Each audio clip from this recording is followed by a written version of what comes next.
the Toronto Blue Jays. It was just 3.5 years ago. Joe Carter's epic home run made them the toast of the baseball world.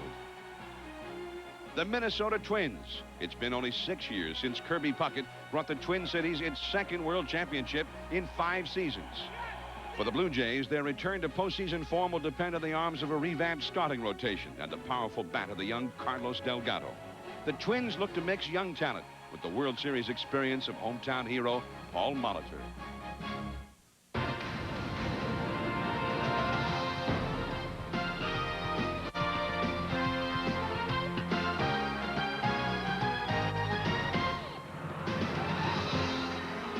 We are indoors here hard upon the shores of the Mississippi.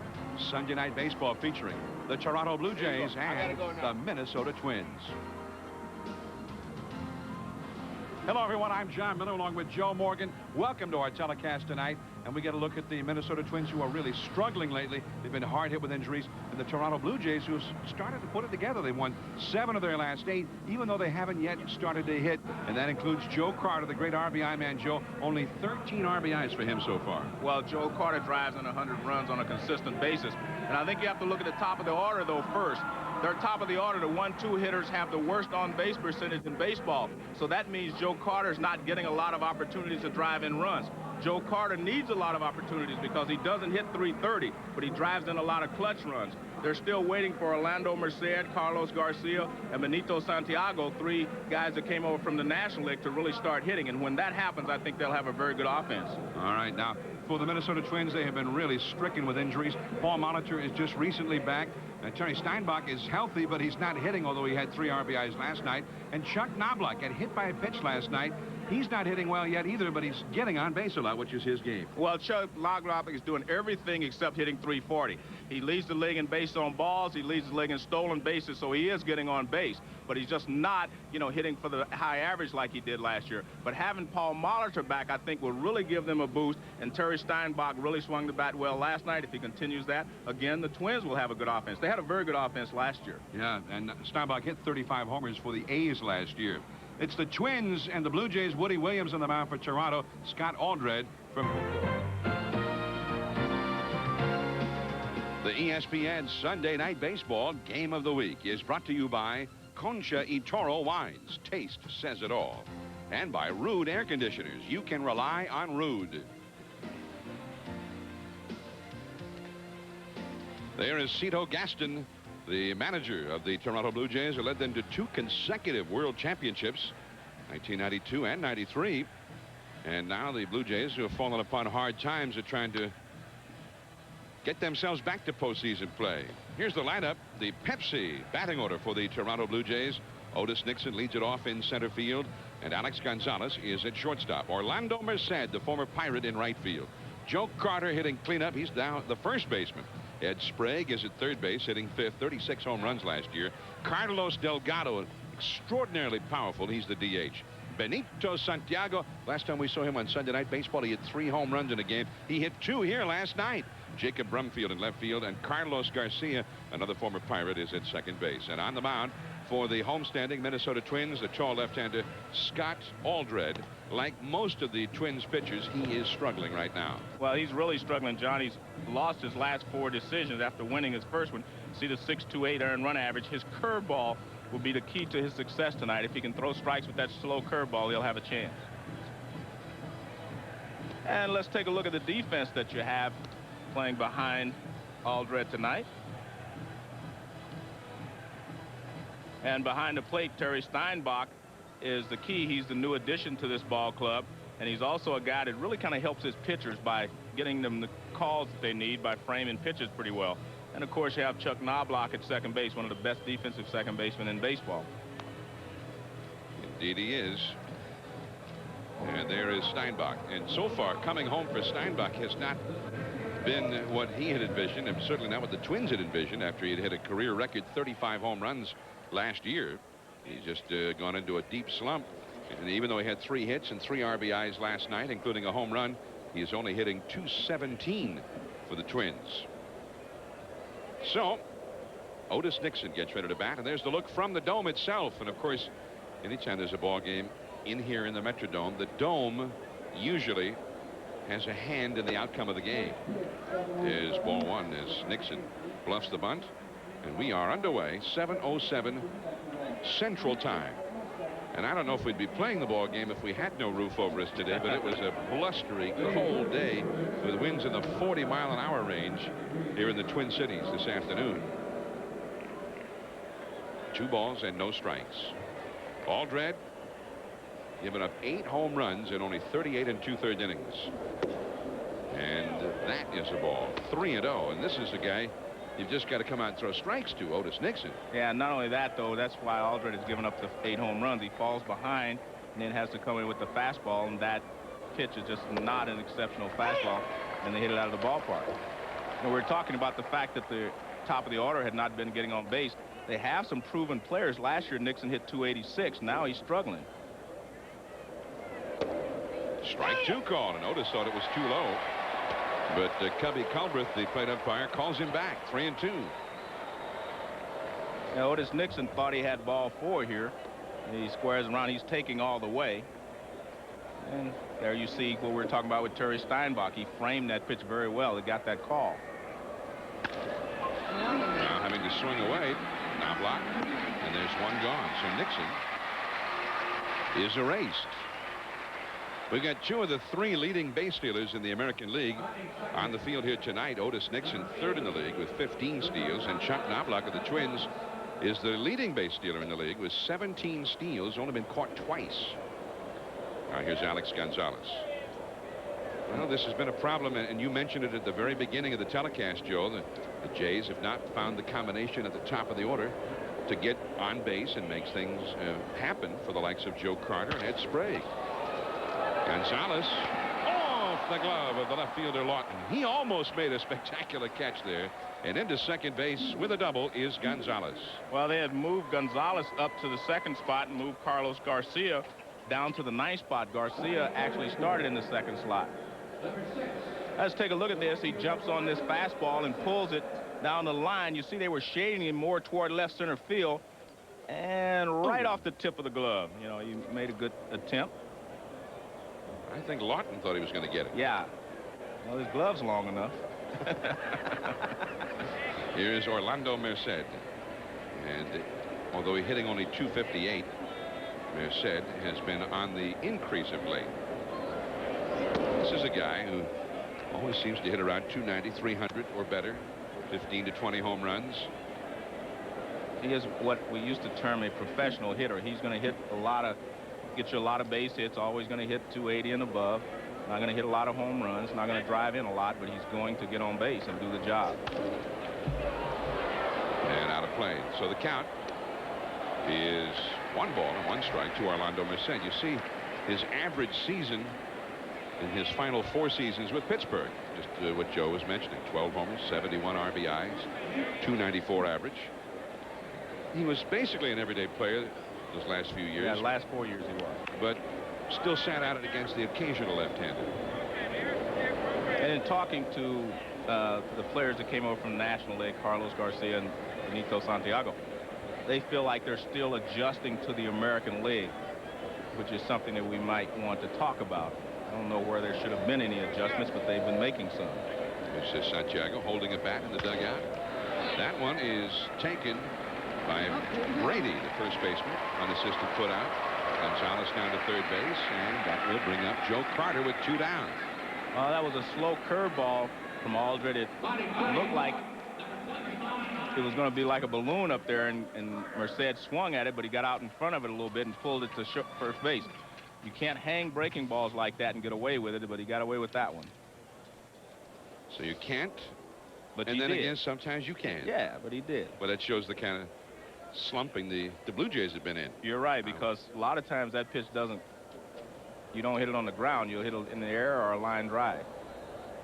Joe Carter in the dirt, and that will get the run home.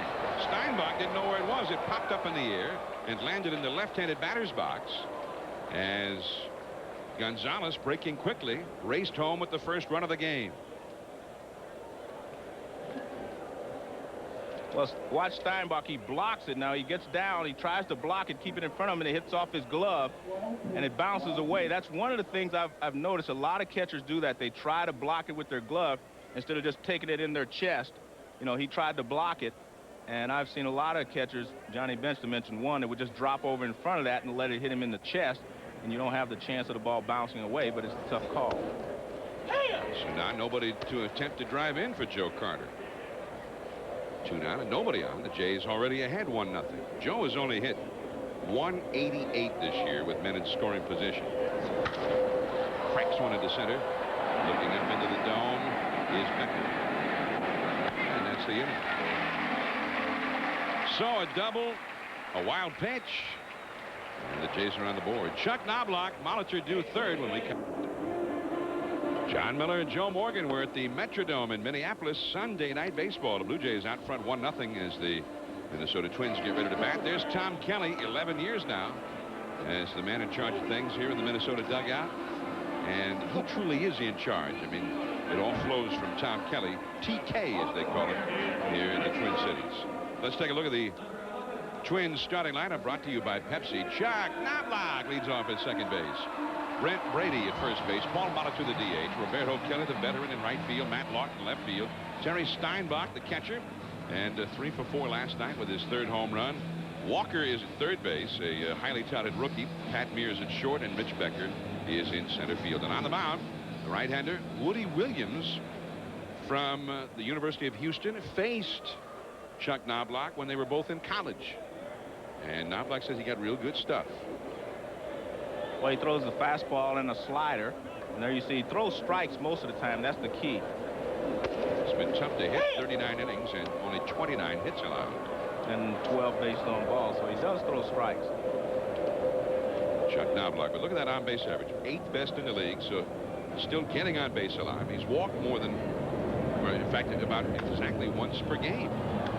So that's a lot even for him. The only thing he's not doing is hitting .340, but he's getting on base doing his job. His on-base percentage is very high. And there you see leads the league in walks with 35, leads the league in stolen bases. Stole his 15th straight base last night. And the major league record is quite a ways off, though. Tim Raines had 40. But he would be a little happier leading the league in batting average instead of so high in walks and on-base average. The on-base average is not bad. No. He's pleased, but on the other hand, it ain't hit .340. Well, I think he would still rather, you know, get on base any kind of way he can. But like you say, it's a lot more enjoyable to hit .340. It's macho. You hit .340, that's macho. Yeah, no, hitting .340 is real good. Well, that's Chuck Knobloch. He's kind of muscled that one through the middle.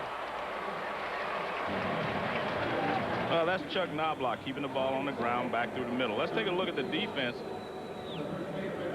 There you see the defense behind Williams. Joe Carter's at first base. We'll see him work with Knobloch over there at first base. The footwork is what's important when you move from the outfield to the infield. You have to have short, quick steps, where in the outfield, obviously, you stretch out and chase balls. But Joe Carter's been making the adjustment pretty quickly. Joe Carter. He's one of those who, like a Kirby Puckett, who every day puts on the uniform is a great day. Right. He's always got that smile on his face there. Well, there it is right there. That's Joe Carter. Brent Brady. He likes to pronounce it Brady. B-R-E-D-E. Last year in Salt Lake, which is the Twins' AAA affiliate, he hit .348 with 11 home runs and 14 steals. He's from Illinois, but from the St. Louis area.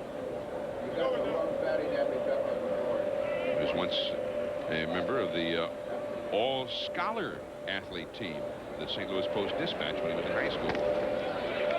And that's a ball. 2 balls and no strikes. Woody Williams still looking for that first win. He's been the one Blue Jay pitcher. You see Tom Kelly got all of these young guys like Brady, Lawton, Walker, Becker in that lineup as they try to build with youth here. I tell you another thing I noticed in talking to Terry Crowley. I said, all these guys are short guys. They don't have many big guys on this ball club, meaning the Minnesota Twins. You know, a lot of teams now, we always say that their players are bigger and stronger and faster. They have a lot of short guys that are, you know, line drive hitters. They don't have a lot of big guys on this ball club. Well, you got something against short guys? I kind of like them myself. But in this day and age, there are more big guys than there are small guys. You know, Big guys. bigger, stronger, and faster. Well, one big guy that we would like to have seen tonight, but he's on the disabled list right now. It looks like he's going to be a real good player. Is Scott Stahoviak. Yes. And he's big like Kent Herbeck big, 6 feet 5 inches tall. Hit .284 last year in his first full season in the big leagues, but he's hurt. And we mentioned Kent Herbeck. There he is. Herbie. They've done a fantastic job with the numbers that they've retired of the players. They have their pitchers and their numbers up there. It's a great tribute. Knobloch is picked off. Got him. Good move there. And that's surprising because Knobloch had only been caught stealing twice. And as I mentioned, he had 15 straight going for him. And now that will be that's supposed to be a caught stealing. I don't know how they'll score that. Well, he was going back to first. Yeah, so that's what I mean. I don't know how he'll score it. He actually starts to second, though. He'll make a break, and see, he starts to second, so then he goes back. And he you know what? Nice move there by Chuck. Nice move. Almost did a Houdini there. Yeah, look at that. Well, Joe thought he was going for the bag. He stuck it there, and he tried to dive away and grab it. So they do give him a caught stealing on that, which is interesting. Because I believe that if you get picked off, it's a caught stealing. But they scored it differently for a while there. So a caught stealing for Knobloch for the third time this year. And there's that curveball from Woody Williams for the strikeout. So Brady is gone. 2 down, nobody on, and now Paul Molitor comes up. John Molitor had a pulled abdominal muscle, and that's something that really takes a long time to heal because anytime you run, you put a little strain on it. When you swing the bat, you put strain on it. It takes a long time for that to heal, and I'm speaking from experience. It took over even the off season once I came back, and it was still bothering me a little bit every once in a while. So that's something he's probably going to have to deal with for the remainder of the season. And last year he just had a fantastic year. And another fantastic year down the right field line, and the catch by Merced. So the inning is over just like that. The Blue Jays have been robbing Molitor of base hits these last 2 weekends. Time after time after time. He's going to have to call a cop. He was robbed. And there's ball 1 to Ed Sprague. And here we go to the second inning. Sprague, Delgado, and Santiago. For the Blue Jays, 1-0. Toronto ahead as they faced Scott Aldred. And that's a foul. 1 ball, 1 strike. Ed Sprague, a big breakthrough year last year, 36 home runs, got 5 homers, 17 batted in so far this year with 17 doubles. And he was late in that fastball, even though it was only 82 miles per hour. Sprague leading the American League in doubles.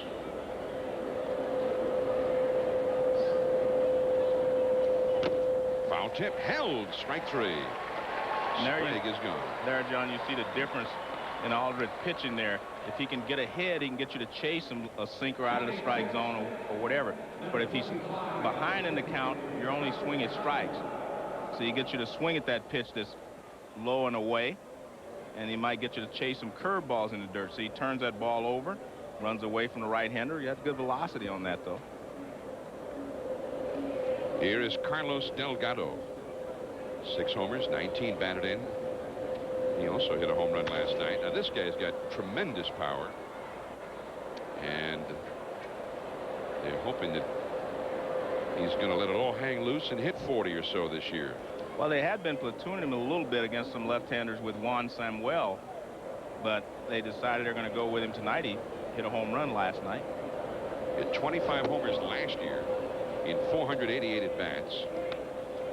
One of those home runs cleared the roof at Tiger Stadium. The 29th man ever to do that in Detroit. He's hit home runs off the Hard Rock Cafe and off the restaurant there in Toronto. It's a soaring fly ball, shallow right. Knobloch is out, and in is Kelly for the catch. 2 men down. The Twins have had a great, rich history here in their days in Minnesota, St. Paul, and some of the numbers retired, and that's how they commemorate them here in this ballpark. Harmon Killebrew, number 3. Rod Carew, number 29. The Killer. Doesn't look like a killer, does he? That's his nickname, the Killer. Rodney, one of the great hitters of all time. Tough Tony O. He was Rod Carew before Rod came along. Yeah, and don't know how good Tony ever would have been had he not had all of the knee problems.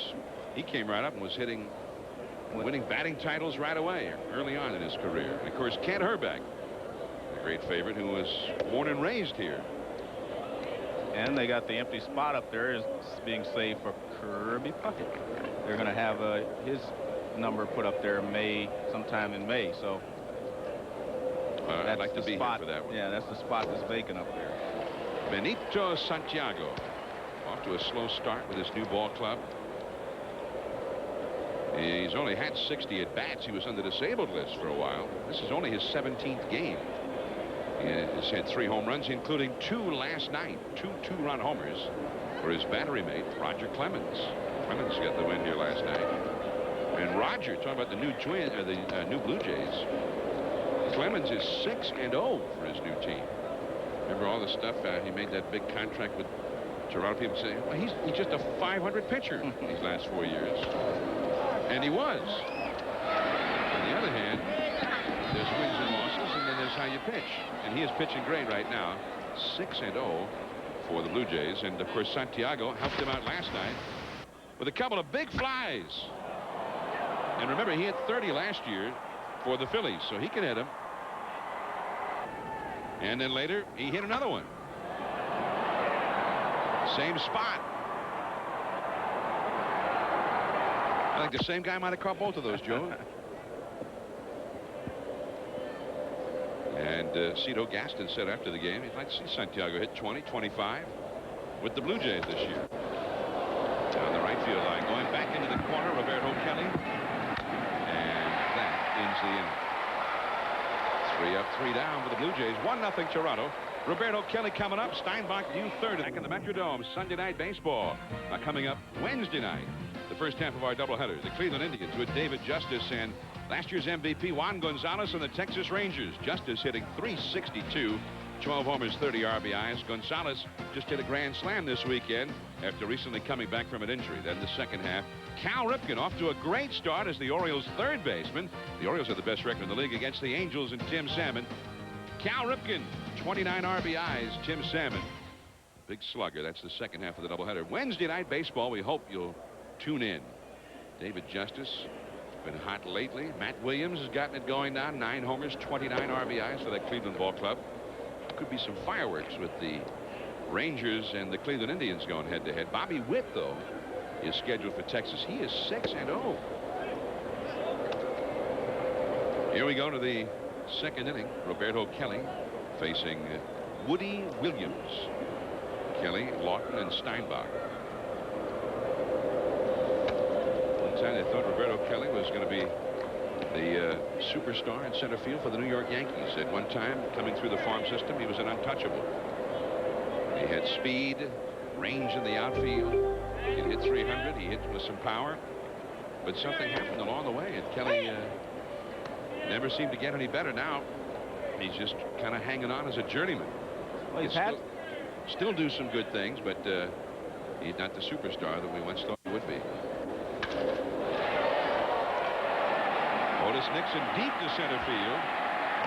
That's the wrong place to hit it in this ballpark. Well, you're right. He hit that well, but he hit it to the deepest part of the ballpark. But Roberto Kelly has had some good years, and he always has some value on the marketplace because he can run, he can play pretty good in the outfield, pretty well in the outfield, and he's a pretty good hitter. So he always has some value, and he's been traded quite often. Kelly is gone. Now Matt Lawton. 1-0. The Blue Jays are on top in the last of the second. And the changeup is too low. Woody Williams, right now the 4th starter in that Blue Jays rotation. And that's a pop-up, shallow left field. Sprague, the fair territory. Out number 2, Lawton retired. We mentioned the Blue Jays rotation. Of course, Roger Clemens.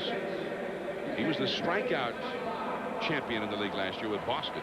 They signed him. He's 6-0. Last year's Cy Young winner, Pat Hentgen, and he's 3-1, off to a strong start. And last year's earned run average champion, Juan Guzman. That's the big 3. And really, that's the heart of this Toronto ball club. The starting pitching. Everything else flows from there. Steinbach, the hitter. Ball 1. Woody Williams right now the 4th pitcher, because Eric Hansen is going to undergo surgery and probably is going to be out for the season. Left center field, into the alleyway, and up into the seats for an automatic double. And 3 hits last night and a home run, and Steinbach suddenly seems to have found it here. Well, he and Terry Crawley have been working a lot, and every time they think they found it, he'll hit well for one day, and then the next day he doesn't. So now he's got 4 straight hits. He was 3 for 3 in last night's ball game. This is a high fastball, and he gets on top of it and finds a gap in left center field, and it bounces into the stand for that ground rule double. But they think that maybe they found it again, and Steinbach is a proven hitter, so he will do well. 6th double of the year for Steinbach. 2 down, runner at second, and here is Todd Walker. Walker hit .339 at Salt Lake last year. Changeup is high. 28 homers, 41 doubles, and 111 RBIs. But obviously, he has not translated that minor league success into the big leagues just yet. Only 1 homer and 3 batted in after 84 at bats. 1-0 Blue Jays. And on the changeup, he's way out in front of it. Well, it's interesting that you mentioned there you see Todd Walker for Rookie of the Year, but he's had a lot of success in the minor leagues, so he's come to the big leagues and he struggled, you know, the first month. And the question is, when do you start working with a guy and try to change some of the problems you see in his swing? Do you wait till half a season? Do you work to the first month, or when? I think the Twins have decided that it's now time to start maybe making some changes in his approach to the plate. And talking to Terry Crawley today. So I think that they're going to try to work with him a little bit. We like to think that a guy comes here, has success in minor leagues, just let his natural ability take over. You don't want to give him too much to think about, especially the first month of the season. There's Terry Crawley. But I think, you know, they've reached the point where they want to start trying to help him understand the swing a little bit more. Hits that one hard down the right field line. Fair ball. And he has picked up an RBI here to tie the ball game. Steinbach scores. It is 1-1.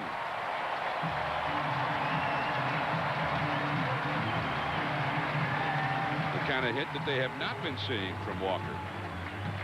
Well, that's one of the things Crawley has been working with him. He said he gets a fastball in the middle of the plate, and he's been hitting this little flare out to left.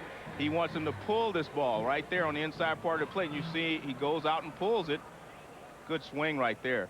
And that's what they wanted him to do. He's been hitting that ball on a little flare toward left field by trying to, you know, go the other way too often. They wanted him to be a little more aggressive. They think he can hit 20 to 25 home runs a year, and to do that, he's going to have to pull the ball.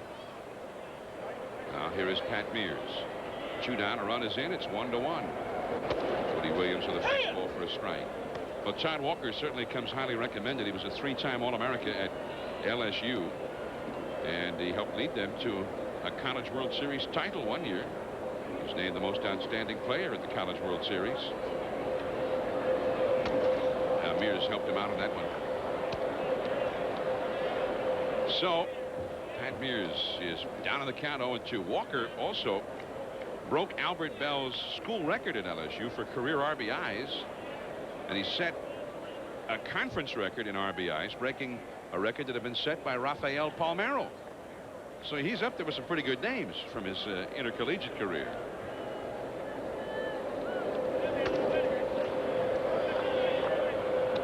You're right, because Will Clark also played in that conference. They had some good players there. He played with Palmeiro.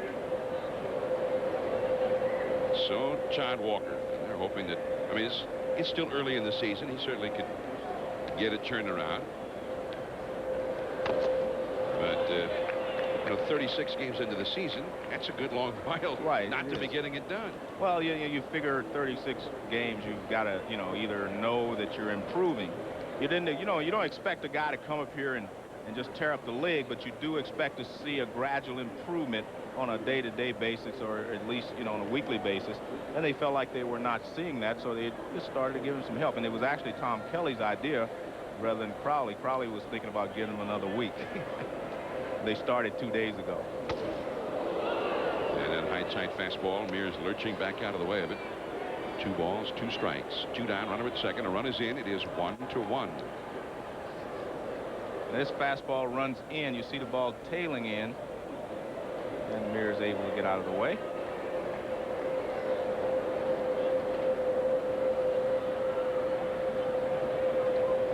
Pat Mears become a very solid shortstop for the Twins. I mean, much unheralded. He hit .267 last year and does not often make errors. Hit .269 the year before that. He too played in the College World Series for Wichita State and won a College World Series there with Wichita State back in 1989.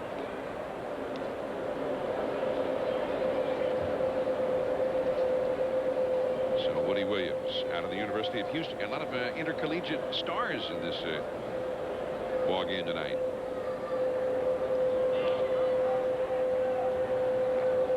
And he struck him out with a slider, and that's the inning. It's 1-1 as we head to the 3rd inning. Stay with us.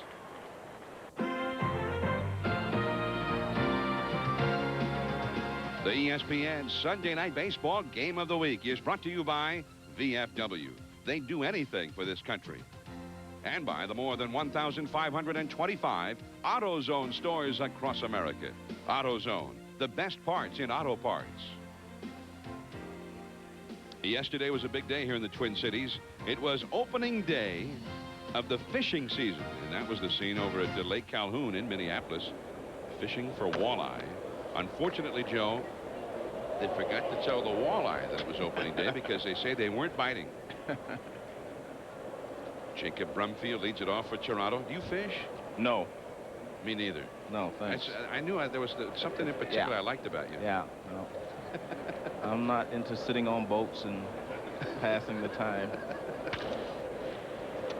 Deep to third. Walker with the long throw. He's got pretty good arm. And Brumfield is out number 1.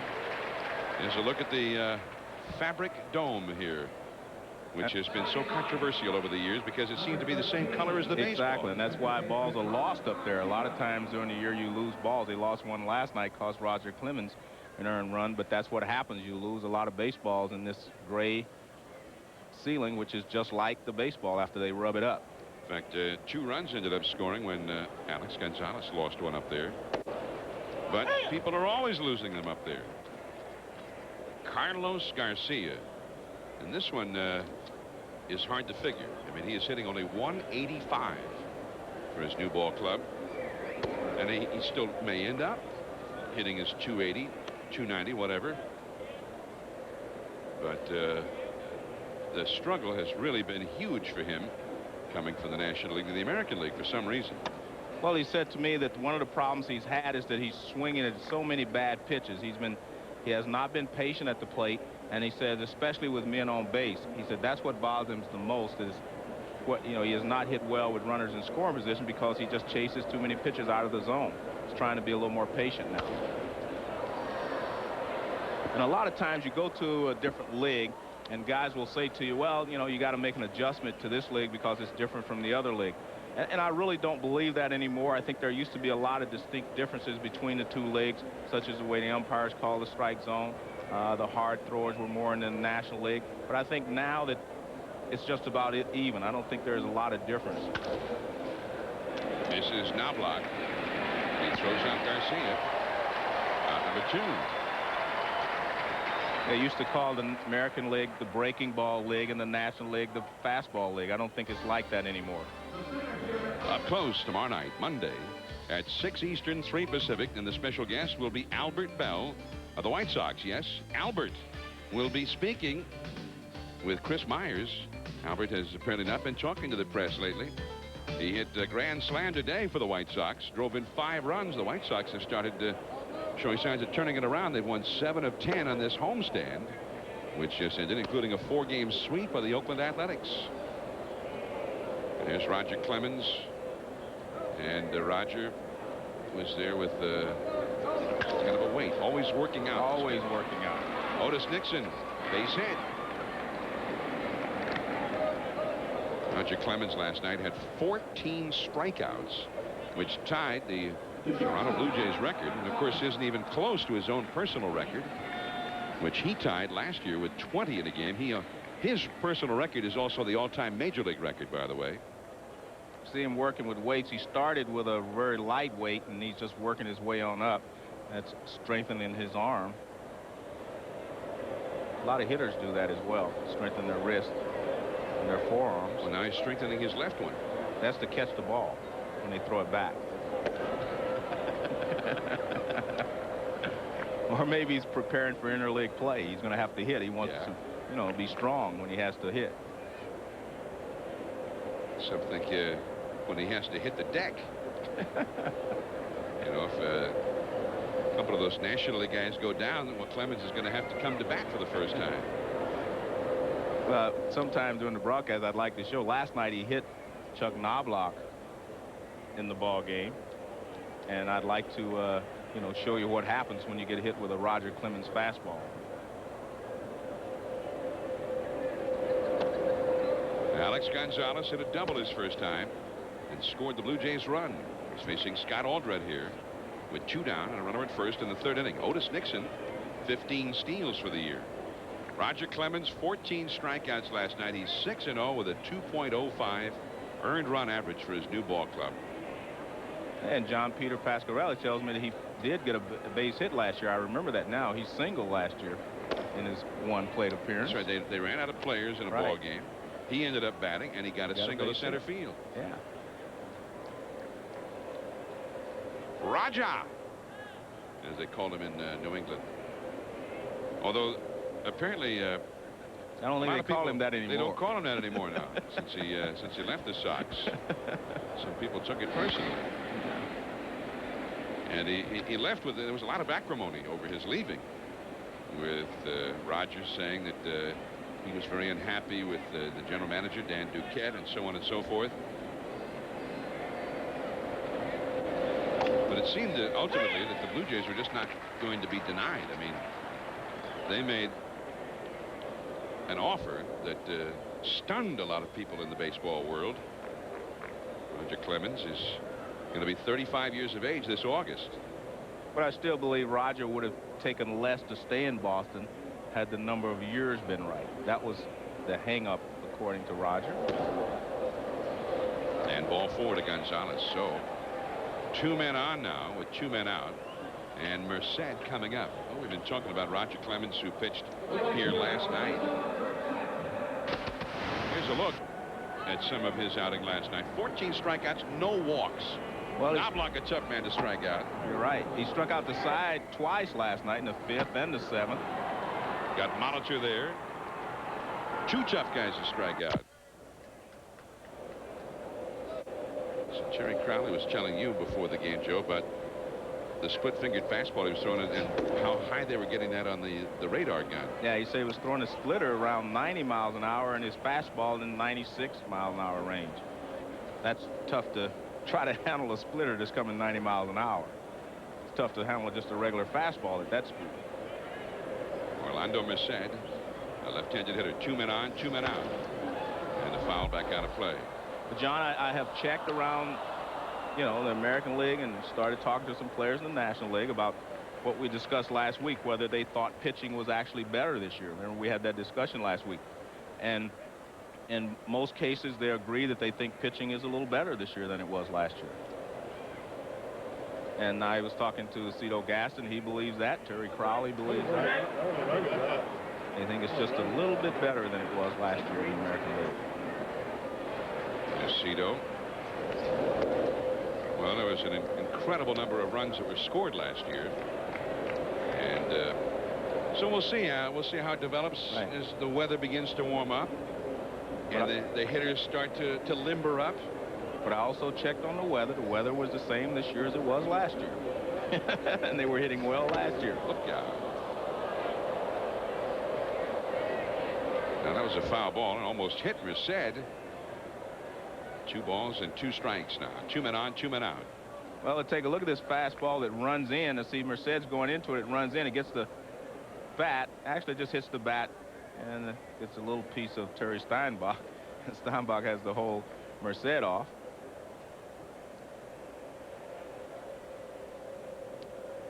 Blue Jays have not been able to get it done in this situation. As a team, they have hit only .218 with men in scoring position.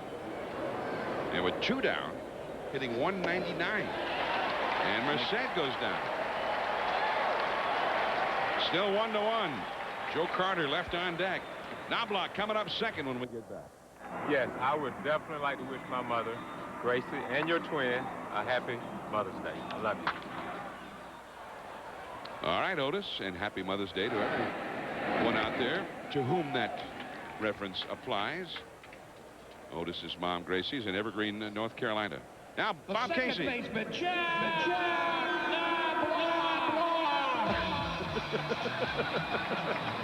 Thank you, Bob.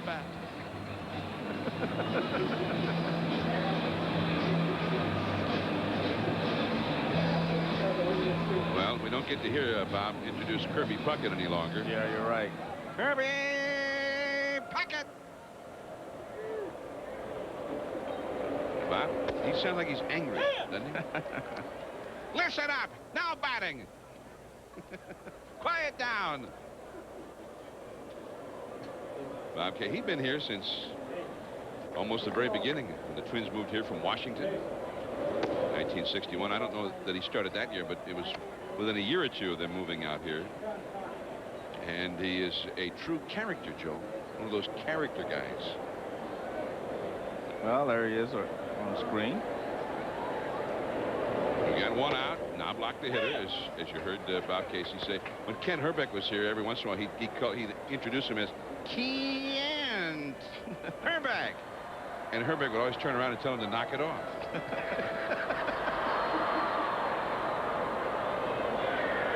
Knobloch singled to center his first time, but then got picked off. And that's what we have to straighten that out. They first called it a caught stealing. Then they changed it to a pickoff, which means that he still has 15 in a row. His streak is still alive. But your contention is that he made a break towards second. But even if he hadn't, yeah, I mean, you're a base stealer, and you're out. You got picked off. That hurts your team. Whether you call it a caught stealing or a pickoff, you still hurt the team, one way or the other. But there are a lot of rules that I don't agree with. So, name one other one. I don't agree that, especially with the sacrifice situation, I don't agree when they don't give a base runner a stolen base. You know, they call it fielder's indifference. The guy moved up a base, he should get credit for stealing the base. They had a chance. They can throw him out if they want to. If they thought they could get him, they would. All right. So there's 2 that you don't agree with. Yeah, I mean, I got a long list here, but, we're only going to play 9 innings probably. Well, we might foul off a few. Well, this one's foul, but it's playing. Carter. And that is out number 2. Well, we mentioned Knobloch getting hit last night. Well, you get hit with a 96-mile-an-hour fastball, it does hurt. But here's the interesting thing about last night. The ball hits him right here on the elbow, then hits him in the chest, and then gets his right wrist. I mean, he gets hit 3 places. He had 3 bruises on his body today. It gets him in the front forearm, then it hit him in the chest, and then it got him on the wrist. That's the damage that a 96-mile-an-hour fastball will do to you. Bruises everywhere. Well, the trainer, Dick Martin, got over to first base to see to Knobloch after that. They rolled up the shirt sleeve, and Knobloch said it was a shock because there was a big black mark there already. Right. He said Quickly. that arm had started to turn black. And they said even on his chest it had scraped the skin off. Said Dick Martin came out. You could see the seams of the baseball embossed in his arm. And Dick Martin froze it up and whatnot. And Martin said, "You want me to tape?" I said, "Well, do whatever you think you want to do." Knobloch said his hand had turned into where he couldn't stretch the fingers out. Well, that's it. Brent Brady pops out to the left field of Brumfield. Joe Carter, Ed Sprague coming up 1-1. ESPN Sunday Night Baseball from the Metrodome in Minneapolis. Twins won, Blue Jays won. John Miller and Joe Morgan with you, your Sunday night telecasters. Happy Mother's Day. And we hope you had a great day with the family today. Joe Carter, the hitter. Joe Carter takes ball one. Carter drove in 107 runs last year. And it's the odd year when he does not drive in 100. 9 times in the last 11 years he has driven in more than 100 runs. That one is deep and foul on the left field line. Joe Carter was telling us he's thinking more and more about family of late. Been married 17 years, got 3 children, and he's thinking that maybe this year and next year, and then he'll retire, spend all of his time with the family. That one is foul. Scott Aldred tried to sneak it by him on the inside. Carter flied out to center his first time, but so far very un-Carter-like numbers. Only 13 RBIs. He's had 130 at-bats. Very rare for him to go this far into the season with that few RBIs. Of course, as you pointed out at the very top of the telecast, Joe, they're not getting on base in front of him. You see that he's also gone 72 at-bats without a home run. The longest such home run drought for him in 10 years. It's a little different than when he had Devon White and Roberto Alomar hitting in front of him. White, Alomar, Olerud, guys like that. You got to have somebody to drive in. Well, the key, especially, you know, for Carter, is that, you know, he's not a 340 hitter, so he has to have a lot of opportunities to drive them in. And in the past, he's had those opportunities. He's a good clutch hitter, but you have to have a lot of opportunities when you hit 270, 280 up in there to drive in 100 runs, which he does. Orlando Merced hitting just in front of him tonight. And, of course, Merced has not hit much yet either. And yet the Blue Jays started the day only 4 games back of Baltimore, the team with the best record in all of the American League. And they're just starting to get it going. And you see the top 2 hitters, the men who are supposed to set the table, make things happen, and not getting it done. Well, Carter's hitting foul balls to all portions of this ballpark. Starting today's action, they were only a half game behind the Yankees, you know, so they're playing well. Everybody thinks the Yankees and the Orioles are battling it out, but, you know, the Blue Jays are right there as well. When you have a pitching staff, you know, anchored by Henkin and Clemens, here's after today's game. I guess they're in 1 game. I guess the Yankees won today. So they're a full game behind at this point.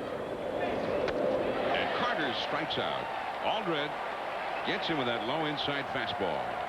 Well, again, you know, if he's throwing strikes with his other pitches, you have to he keeps you honest and looking for the breaking ball when he gets ahead of you, and then he sneaks the fastball by you, and we've seen him sneak it by 2 hitters now down below the knees. Good pitch there, and Carter takes a seat. It's his 4th strikeout.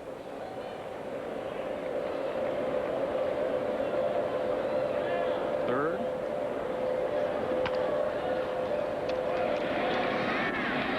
This is out at first. Break thrown out by Mears, the shortstop. 2 men down.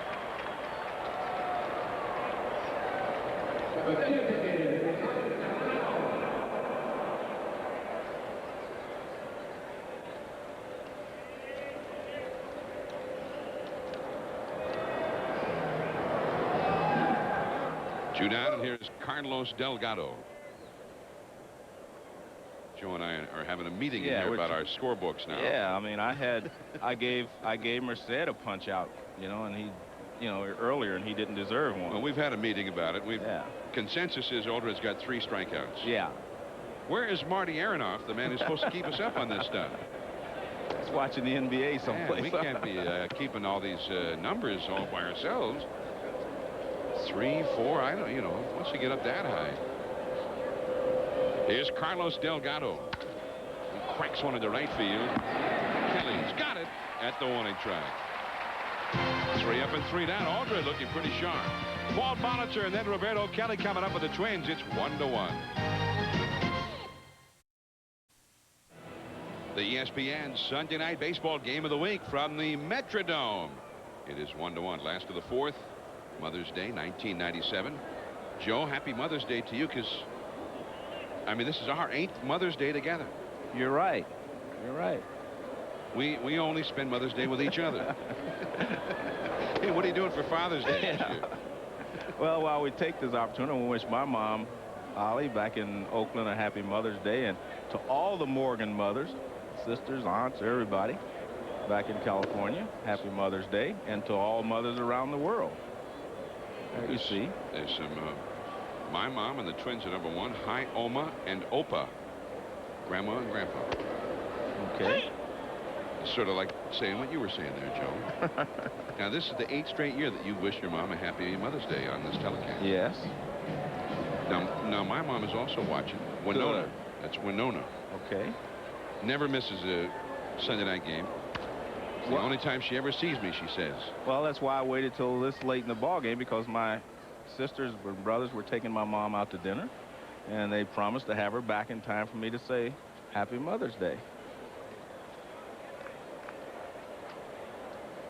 Some moms with their kids. The family enjoying the day together at the ball game, which happened all around the country today. And Molitor drives one deep into left field. They have gotten under it too much. Back at the wall is Brumfield, makes the catch. I thought he hit that one better than that, John. I thought it was out of here. The wind held it up. Yeah. But he did hit it to the 343 part. Down the line is 343, but I thought he got enough on it to get it out of here. It looked like Woody hung one there, and he got away with it. Let's take a look and see maybe if the pitch is away from him. No, that pitch there is right down the middle, and it was a hanger. And Brumfield finds the wall and makes the catch. So Molitor just continuing to miss, but just this much. Been kind of tough for him since coming back from that injury that had him disabled. Roberto Kelly, the hitter now. 2 years ago, he was struggling a little bit in Montreal, the same way, just missing. In Toronto. Left field again, Brumfield. #2. Kelly, of course, drove one all the way to the 408-foot marker in center field his last time. So 2 men are gone, and Matt Lawton is coming up. The Twins have never yet been able to replace Kent Herbeck's bat. I mean, he gave him that big cleanup hitter for all those many years, and then when he retired, nobody able to fill the void. They're hoping that Stahoviak, when he gets back, will be the man who can step in and do that job. Lawton popped out to third his first time, and he pops this one up. Carter backpedaling. Carlos Garcia calls him off, and just like that, the Jays are retired. An easy inning for Woody Williams. We head to the 5th. Benito Santiago coming up. It's tied at 1.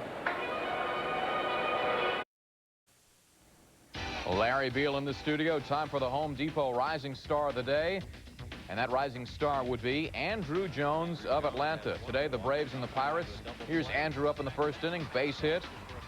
Came up in the 7th with 2 men on, and he delivers. Andrew Jones, 3 hits, 2 ribbies on the day, as the Braves won it 8-2. You'll see him next week on our Sunday night game as St. Louis plays Atlanta. Back to John and Joe. All right, Larry. Yes, next Sunday we'll be at Turner Field. We'll get our first look at that, what we're told is a beautiful new ballpark, the former Olympic Stadium down there. And now the home of the Braves, and the Braves have the best record in the majors, 25-11. And they're the first team to cool off the Pirates in quite a while. Here is Benito Santiago leading it off for the Blue Jays. It's the 5th inning in a 1-1 ball game. And the foul ball makes it strike 1. Santiago hit a fly ball to right field his first time. Jacob Brumfield and Carlos Garcia will follow. 3 former National Leaguers all in a row here against Scott Aldred. Aldred has been mixing them up pretty nicely so far for the Twins.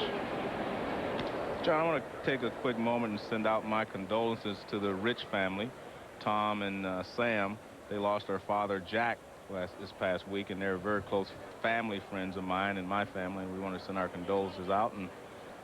And Tom spent the night in my house yesterday, so we had a good time of rehashing the things we'd done with his father. So I want to send our condolences out from the Morgan family, and I hope that they can rebound from this.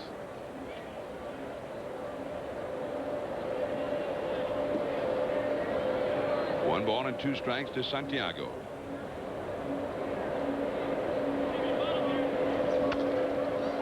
fouls that one away as well. 1 ball and 2 strikes. The Twins with 2 hits. Gonzalez with a double in the first. Nixon a single in the third. I say the Twins. The Blue Jays with 2 hits. The Twins with 3 hits. Knobloch a first inning single, and then Steinbach and Walker had back-to-back doubles in the second for the Minnesota run. The Toronto run scoring on a wild pitch by Aldred. Scott Aldred to Benito Santiago. You know, last year they had a young catcher in Toronto, Sandy Martinez, and the veteran Charlie O'Brien. Right. And all of the pitchers wanted to work with Charlie O'Brien. Right. And then this year, O'Brien's still there, and the new catcher, Santiago. So far, the team ERA has actually been much better with Santiago catching. And which is not to say he's a better catcher than O'Brien, but it says that this guy's been around a while and he knows what he's doing behind the plate, I guess, Joe. Well, I think we started to see that last year. There's Charlie O'Brien with the Phillies. I thought he did a great job of handling that Philly rotation. In fact, remember Curt Schilling said, you know, hey, if this guy leaves, I'm not sure I want to stay here. They gave him a lot of credit for the success that the Philly staff had last year. Curt Schilling, last time we saw Santiago last year, Curt Schilling was pitching at Wrigley Field and shutting down the Cubs, and Santiago hit 3 home runs in his behalf at Wrigley Field. Schilling, by the way, is doing very well this year, even without Santiago. The Phillies made it 3 in a row over the Colorado Rockies this weekend with another win today. This one back of Schilling. Well, Santiago is hit a foul ball, I think, to almost every kid in the ballpark now. Schilling went the distance with a 4-hitter with 12 strikeouts and no walks against Colorado today, and he is now 5-3 for the Phillies. This will be the 9th pitch of this at bat from Aldred to Santiago, if Aldred ever throws it. I think you confused him there. He was getting ready to let it go, and you... I said it a little too loudly. Yeah. Distract. 9. Wow. This one may be played. Hurrying back. Oh, he almost got it. Brent Brady. Nobody was better at that than Kent Herbeck. Big old guy, but he just could really move after a foul pop down that right field line. Well, this is a good attempt. Right over the shoulders, kind of like a wide receiver trying to make that catch straight over your head. That's a tough play to make. Incomplete. Yeah, incomplete. But you're right. Herbeck could also pick it out of the dirt. I mean, he could pick it over there at first base. There's Kent, and he could use that lumber that he has in his hand, too. Yeah, he was a hulking figure at the plate. Made right field look like it was about 220 in this ballpark. It's the house that Herbie built. Santiago again will try to. And Aldred wins the duel. It took him 10 pitches to get it. Don't forget now, next Sunday night, Ron Gant and the St. Louis Cardinals. They're the defending champs of the Central, meeting Fred McGriff and the Braves, the defending National League champions. Ron Gant. I saw him hit a game-winning home run against the Giants about 10 days ago. And, of course, McGriff, one of the most prolific home run hitters of the last decade. That's 8 Eastern, 5 Pacific. Next Sunday, right here on ESPN Sunday Night Baseball. Gant also hit a home run against the Braves to beat them, a 3-run homer in the bottom of the 9th. He's had a couple of big ones, even though he has not really done all that well overall so far this year. He has just started to swing the bat a little better, but he hit a 3-run homer in the bottom of the 9th about 4 days ago. Cardinals are just now starting to get their team back together as Brumfield singles to left field. Hit number 3 for the Blue Jays. Cardinals are still 4 games under 500 over there, 16-20. But nobody doing all that well in the National League Central. The Cardinals are only 3.5 out. So the Braves, meanwhile, have the best record in the majors, 25-11, and a 5-game lead over the Florida Marlins in the East, 6 over Montreal. We head into, well, by next Sunday we'll be a little bit past mid-May, which is about the time when you really start seeing pennant races starting to shape up. Here is Carlos Garcia. Well, he was flinching over there was Brumfield as Aldred made the throw over there. 1-1 in the 5th. Brumfield has not yet even attempted a steal. Both of these teams like to run. Blue Jays have stolen 33 bases, and the Twins have stolen 39.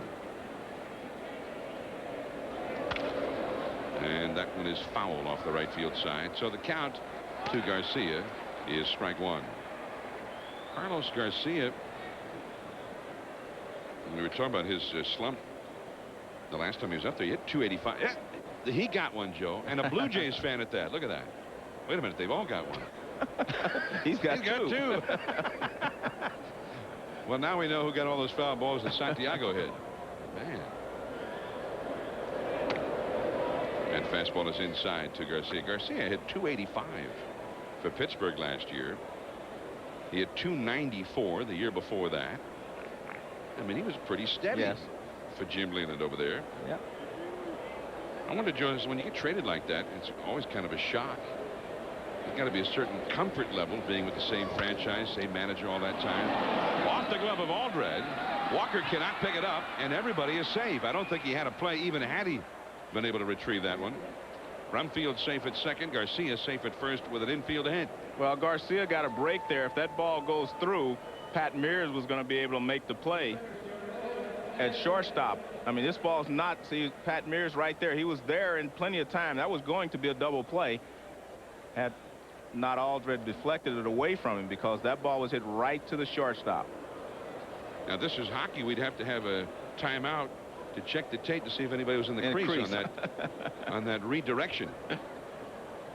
Yeah, that was definitely a double play ground ball, but the pitcher, obviously, his first reaction is to try to catch it. Now here's Otis Nixon now to try and drive in a run. Otis is grounded to second, and he is single. The Blue Jays have 2 men on base for only the second time in the game. They had 2 on with 2 out in the 3rd inning. And that's fouled away, so Aldred in a little bit of trouble. Now Otis Nixon is hitting 194 with men in scoring position this year. And you see the Jays last in the league in hitting, last in runs scored, and 13th in their at-bats with men in scoring position, which is astounding. So they're not hitting to begin with, and then when they get something going, then they really don't hit. Foul ball.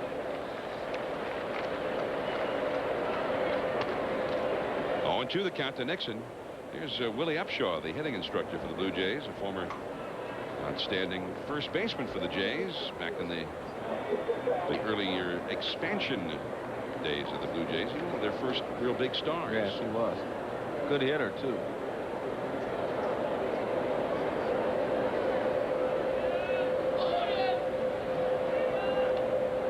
Brumfield at second, Garcia at first, and Brumfield is running. Now Garcia was not running. Now heading home is Brumfield, and he scores from second base. Brumfield took off with the pitch and never hesitated and came all the way around to score as Knobloch threw the ball to first. It is 2-1 for the Blue Jays, with Garcia ending up at second. John, he wanted to steal the pitch before, but he didn't quite time it right. So this time he gets a good jump. He takes off, and Knobloch, trying to get the ball quick enough to tag Garcia, couldn't do it, so he throws to first. Now watch, you'll see him take off, and they never stop. So he sees the ball's put in play, which is smart. He rounds the bag, and now he knows if they throw to first base, he can keep on coming, and he does so. Now watch Knobloch. He tries to get there so he can tag Garcia. He can't do that. Now his only play is to first. He has to hurry. He didn't have time to look over to see where Brumfield was, so he was able to score. Just good heads-up base running there by Brumfield. Really not any mistake by the Twins, just heads-up play there by Brumfield. You know, Joe, now maybe this is just a wild overstatement, but plays like that, those are the kind of plays that I tend to associate with a good team. See, yes, like good teams makes things happen do stuff for like themselves. that. Yeah, well, especially in close ball games. You know, Joe Carter told us that earlier. He said, you know, we're playing a lot of close ball games and we're making the right plays under pressure, and that's why we're doing a good job. We're not hitting, but we're making the right plays, you know, by playing a lot of close one-run ball games and winning most of them. Garcia at second, Gonzalez the hitter with 2 men down. Gonzalez has doubled and scored a run, and he has walked. The Jays have played more games decided by 1 run than any other team in the majors so far. 18 of them. They've won 10, lost 8. That's 18 one-run games out of 33 total. More than half of their games have been decided by one. Cito Gaston, he liked what he saw there. It's the extra inning games that have killed him. Well, I think they run out of pitchers. Well, and and the bullpen has been a bit of a problem. No, it has been. You're right. Cito Gaston has made some moves there too lately. Gonzalez takes a fastball from Aldred for a strike. They had Mike Timlin as their closer, and he was not getting it done consistently. So now they're going with a committee of closers with Quantrill, Crabtree, and Plesac also involved in closing. And Timlin is still getting an occasional chance. He saved the game on Friday night here. So I think, like you say, they're going to use the committee as they did in Pittsburgh a few years ago. Just whoever he thinks is right that day, or the matchups. If you have two left-handed hitters in that inning, maybe he'll start Plesac. And so I like that idea personally. 1-2 the count to Gonzalez. Orlando Merced would be next. Fastball in the fists, right to Knobloch for the inning. Well, the Jays have scored 2 runs, one on a wild pitch, and in one scoring from second on a ground ball in this inning. We'll be back. Here come the Twins into the last of the 5th inning. 2-1 Blue Jays as Ty Steinbach leads off, and he takes a called strike from Woody Williams. Williams with the 1-run lead on the hustle on the base paths by Jacob Brumfield. Steinbach doubled his first time and scored the Twins run back in the 2nd inning when Walker doubled him home. Steinbach is now 35 years of age, born in a place called New Ulm, Minnesota. Lives now in a place called Plymouth, Minnesota. He was a great start at the University of Minnesota, all Big Ten. And in high school, not only did he play baseball, but he was the all-time leading scorer in his high school in hockey. So, Joe, the man can skate. And that's ball 4 to Steinbach. So Williams, with Steinbach suddenly swinging a hot bat the last couple of days. Doesn't give him anything to hit. Steinbach takes a walk, and now we'll get a look at the Todd Walker again. And this is the kind of a guy, Joe, that he comes in. You'd like to see him do well. He had a great intercollegiate career, and there certainly is no given a guy having a big college career and then that translating into a big major league career. A lot of guys have not done anything once they got here. Well, they've had to make adjustments from the aluminum bat, which lets you handle a pitch inside, to the wood bat, which, some people can't handle a pitch inside. This is a situation that Crowley has been talking to him about. We saw him pull the ball last time. This is a situation where you try to get a pitch middle of the plate in and try to pull in the hole on the right side, because they're holding the runner at first, and that's how you get runners from first to third, by pulling that ground ball in the hole on the right side. The bunt. Sprague off the bag, but the tag by Carter.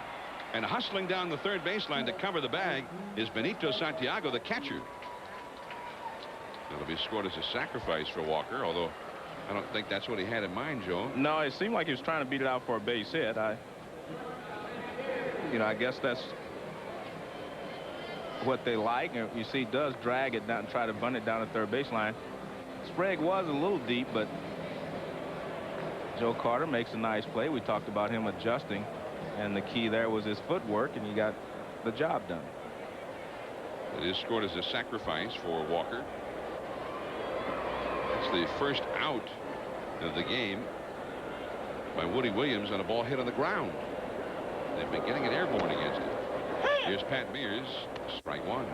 2-1 Toronto. Now you got a couple of shots here to single home Steinbach.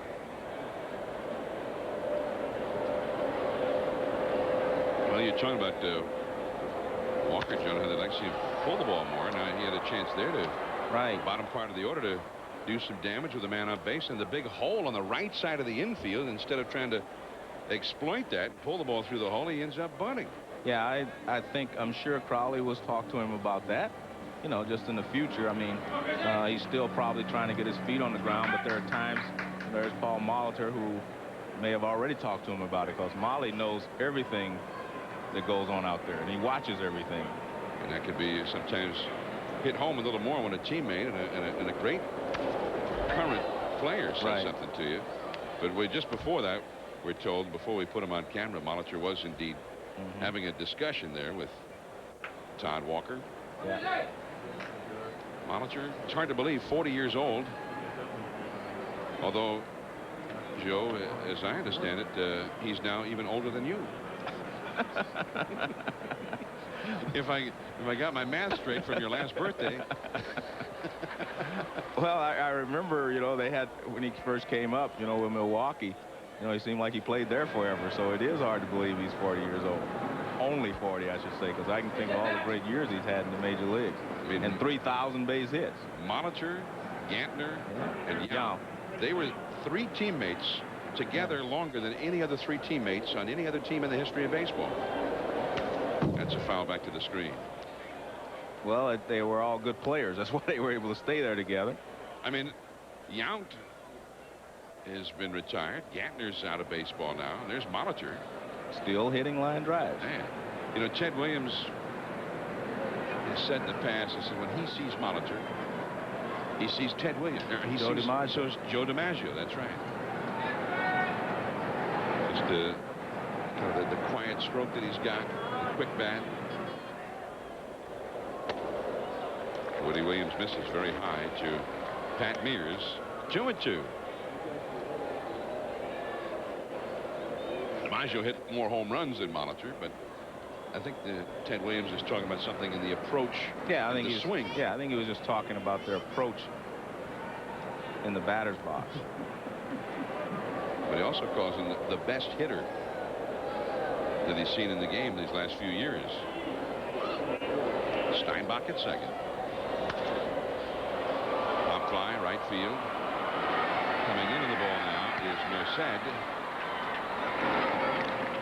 Back to second is Steinbach. You know, I may have to talk to Ted about that, because he may, you know, a little front runner there, because this year he said he likes Ken Griffey Jr. more than anybody else, and I can understand why.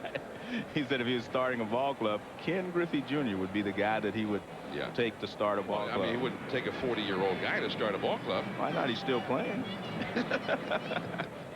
What does age matter? He's playing. He's hitting line drives. He hit higher than Griffey did last year.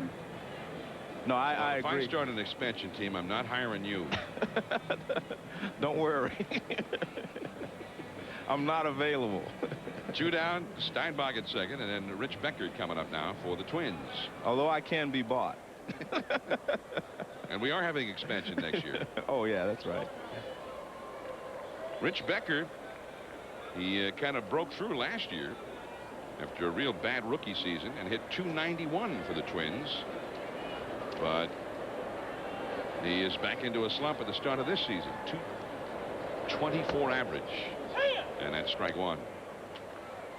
Becker from Cape Coral, Florida. .291. He hit 12 homers, stole 19 bases, covers a lot of ground in the outfield. But again, okay, you've had one decent season. Are you going to show some improvement? Are you going to fall back? I mean, this is a game that beats on you. You can't just do it one year and it's done. You got to show continual improvement, and you also have to continue to make adjustments. Twins need a base hit, trailing 2-1. Steinbach at second, and now he's heading for third. Santiago throws to third. Not in time. Santiago still got that great arm. And one time he was the best thrower, the strongest thrower in the National League. Well, that's a pitch in the dirt. And he tried to block it. It bounces away from him. He throws off balance, as he always does. And not in time to get Steinbach. Good base running there by Steinbach. He took off right away on the wild pitch. First wild pitch thrown by Woody Williams. So now Becker trying to get Steinbach home from third base with 2 down. Change up too high. 3-1. Now Chuck Knobloch is on deck, and this is a guy who become one of the top hitters in the league. Becker has been struggling. Here's Knobloch hoping to bat. That is foul. They got a fastball up, and Becker went out of the strike zone. They hit it, but 3 balls, 1 strike. Runner at third. Go for it.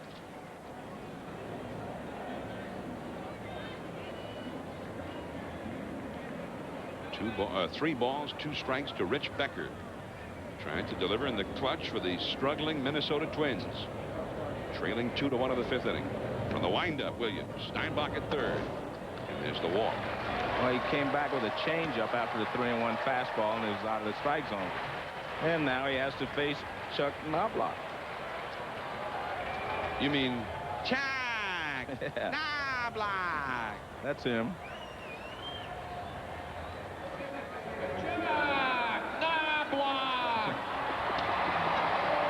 Yeah, that's him, all right.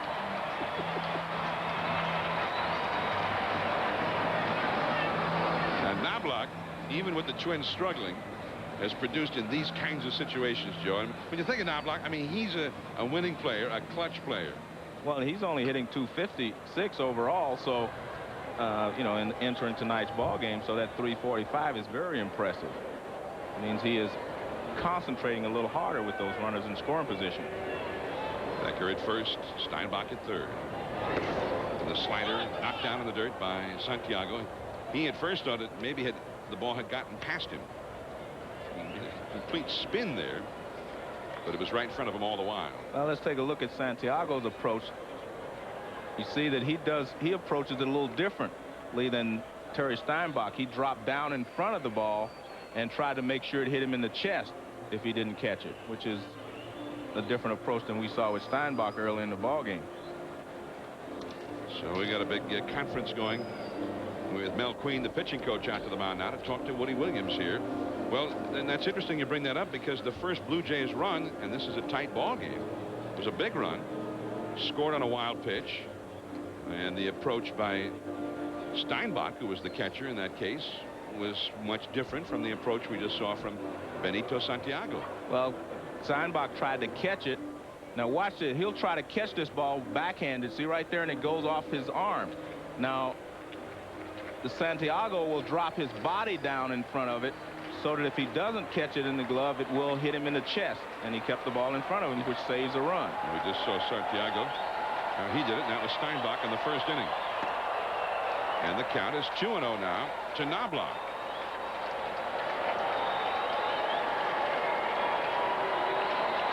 Judo on Toronto, but there's Steinbach at third base.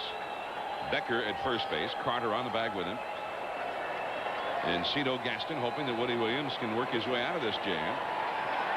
With the all-star Chuck Knobloch trying to get it done. And a foul on the play. And the fans getting into it here at the Metrodome.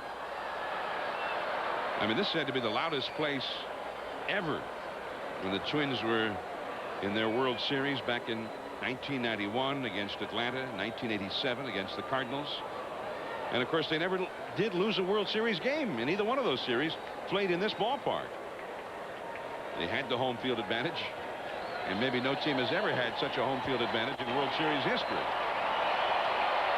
2-1 to Knobloch, and of course he was here for that World Series in '91.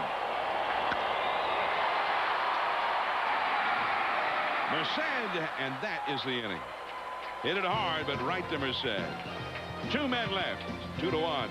Toronto. Merced, Joe Carter, and Ed Sprague coming up. Downtown Minneapolis, as we just overflew the Metrodome, where the Blue Jays are leading the Twins 2-1. We move to the top of the 6th inning on ESPN Sunday Night Baseball. Orlando Merced, and he takes outside for ball 1.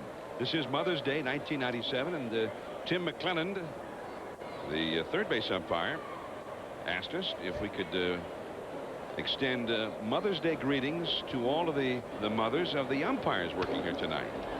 And the umpires are Cubby Culbreth behind the plate, Gary Cedarstrom first base, Drew Coble second, and there's Tim McClelland over at third base. And the mothers are living in Michigan, North Carolina, South Carolina, and North Dakota. He said that they would know who they were and that they were being duly greeted on Mother's Day. if we just put it like that. So happy Mother's Day. And he also, Joe, he said he said he knew this would come as quite a shock to a lot of people out there, that he said that we umpires actually have mothers. Yeah, I was wondering the same thing. Yeah. Even those umpires have mothers who love them. You're right. And maybe they're the only ones that do love them. Just kidding. I mean, except you for know, you I'm and just me. kidding. Yeah, you know, I'm just kidding. We love them. I've always Well, I do liked anyway. the umpires. Yeah. Yeah. Yeah. Oh, yeah. You've always Yeah. loved the umpires. Yeah, in fact, Here's Merced pops one up behind the mound. And Mears takes it one away. Merced is 0 for 3. in fact, I only got thrown out of the game once. John Kibler did it, and his son works with me. So John I Kibler? must, John Kibler gave you the thumb? Yeah. And I work with Jeff. I mean, he produces our games sometimes. So, if I held a grudge, I'd be a little upset with Jeff when he calls these meetings in the morning, wouldn't I?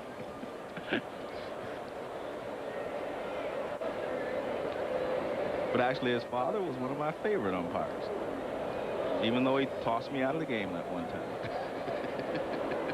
He knew he was wrong.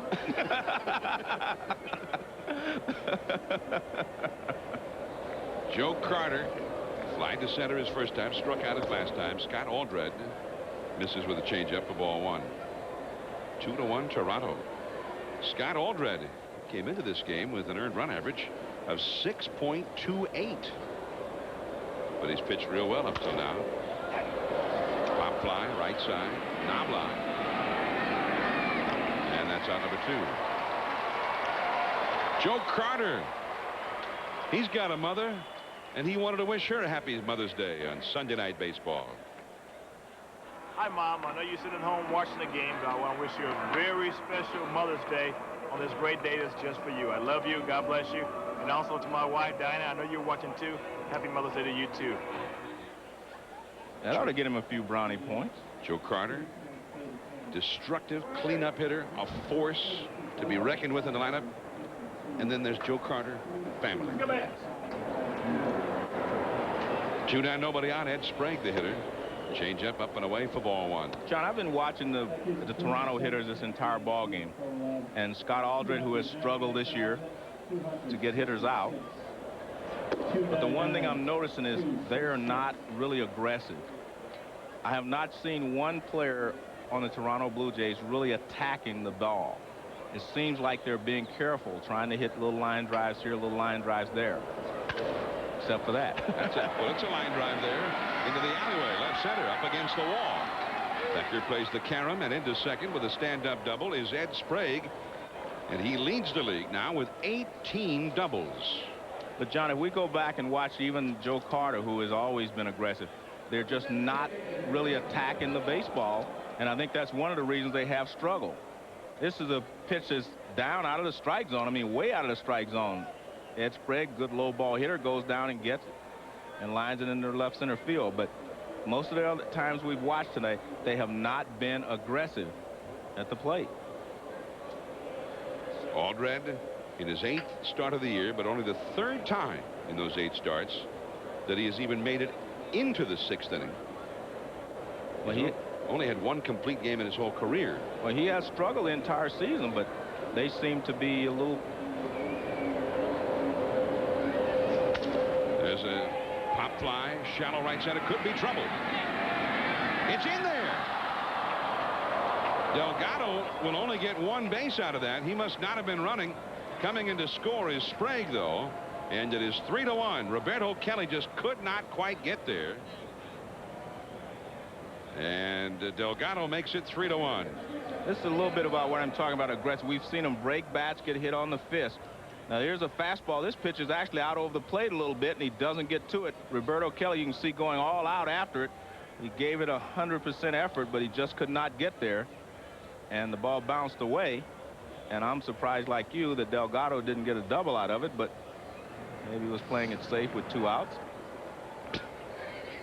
Well, I just thought I'd give him the benefit of a doubt, John, you know? Playing it safe? Yeah. Yeah. Yeah. Like what, trying to kill the clock? Well, you see him, he was a little upset that he didn't get the second, or a little bit upset that he didn't hit it harder. But I think that's the point. They just do not seem to be aggressive in their approach to hitting Aldred. Here's Santiago. Well, I mean, that's very bad for a ball club in a pennant race that's playing a lot of tight ball games. Now, he could be in scoring position right now, where Santiago could bring him in with a base hit. But he didn't hustle on the play, especially on this kind of turf. I mean, the ball drops like that, it's going to take the big bounce, and you'll have an easy opportunity to get 2 bases. I'm taking him to task, Joe. Yeah, well, and that same thing I'm saying here. You see, Benito Santiago, how many times have you seen him take 2 strikes? I mean, he's normally a real aggressive hitter. But, I mean, I just do not see the aggressiveness that I've seen in the past from the Blue Jay hitters. And maybe that's part of the reason that they have struggled early on this season. 0-2 the count. And another foul ball. This one back into the upper deck. Let's watch Delgado on that pop fly, Joe. All right. Well, you hear the bat crack. Well, he's running okay.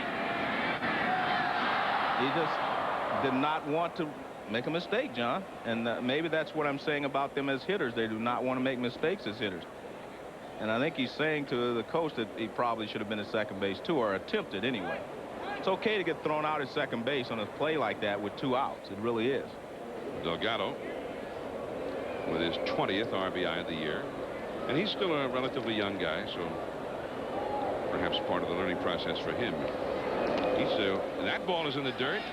Steinbach has to chase it up the third baseline quite a ways. Delgado now is to second base on that wild pitch by Aldred.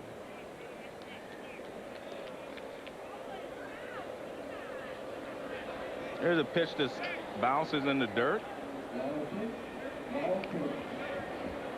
And it hits off. Steinbach's arms are going to be sore. That ball bounced off his left arm again. He got the first wild pitch that's scored the run off of his arm as well. So he's been hit on the arm twice with the wild pitches. But now he had the glove down the way you'd like to see it, and trying to block the ball that time. He was trying to block that one, definitely. Santiago now with a chance to deliver a run with a base hit. 3-1 Toronto. And on the changeup, he lunges after it and fouls it off to the left. You mentioned the Blue Jays and how they've struggled offensively, hitting only .218 with men in scoring position as a team, but Delgado is hitting nearly .400 in those kind of at-bats. 9 for 23 now. So, and it's not a coincidence that he leads the team with 20 RBIs. And that has to bother Cito Gaston, I guarantee you, because he was a good RBI man. Cito really attacked the baseball as a player, and he was a good RBI man in these types of situations. High in the air in the left center field. A lot of room out there. Becker. And Lawton hustling over to back up on the play. That's the inning. Another run for the Jays, though. 3-1 Toronto. Reedy, and then Molitor coming up. Larry Veal back in the studio as MCI takes us to Busch for the Mets and Cards. Here he comes to save the day. Dennis Eckersley protecting a 1-run lead in the ninth. Serves up a 2-run shot to Carl Everett. 5-4 Mets. Then Butch Husky. Aloha means goodbye. In this game, it was Eck is in wreck. Mets win 6-4. Back to John and Joe. And next Sunday, we'll see the Cardinals, Ron Gant, Dennis Eckersley and company, in Atlanta, Turner Field taking on the Atlanta Braves. Ron Gant has hit some dramatic home runs already this year. And Fred McGriff, one of the great home run hitters of his time. 8 Eastern, 5 Pacific on ESPN. Last of the 6th inning, Brent Brady leads it off. Trying to get on base here in front of Molitor and then Kelly as they try and get something going against Woody Williams. 3-1 for Toronto. And Brady fouls one off. Well, the Blue Jays have not exactly worn out Scott Aldred. They've scored on a wild pitch. A runner scored from second on an infield out. And then on a broken bat bloop single. Aldred, I guess, deserves a little better, Joe. But he's trailing 3-1. Well, he has pitched better. I mean, better than what he has been given here. A better shake than he's been given, I should say, because he also stuck his glove out there. It deflected a double play ground ball, and that gave Brunfield a chance to steal. Caught at second by Garcia. Well, Brady really hit it hard. One of the harder hit balls against Woody Williams.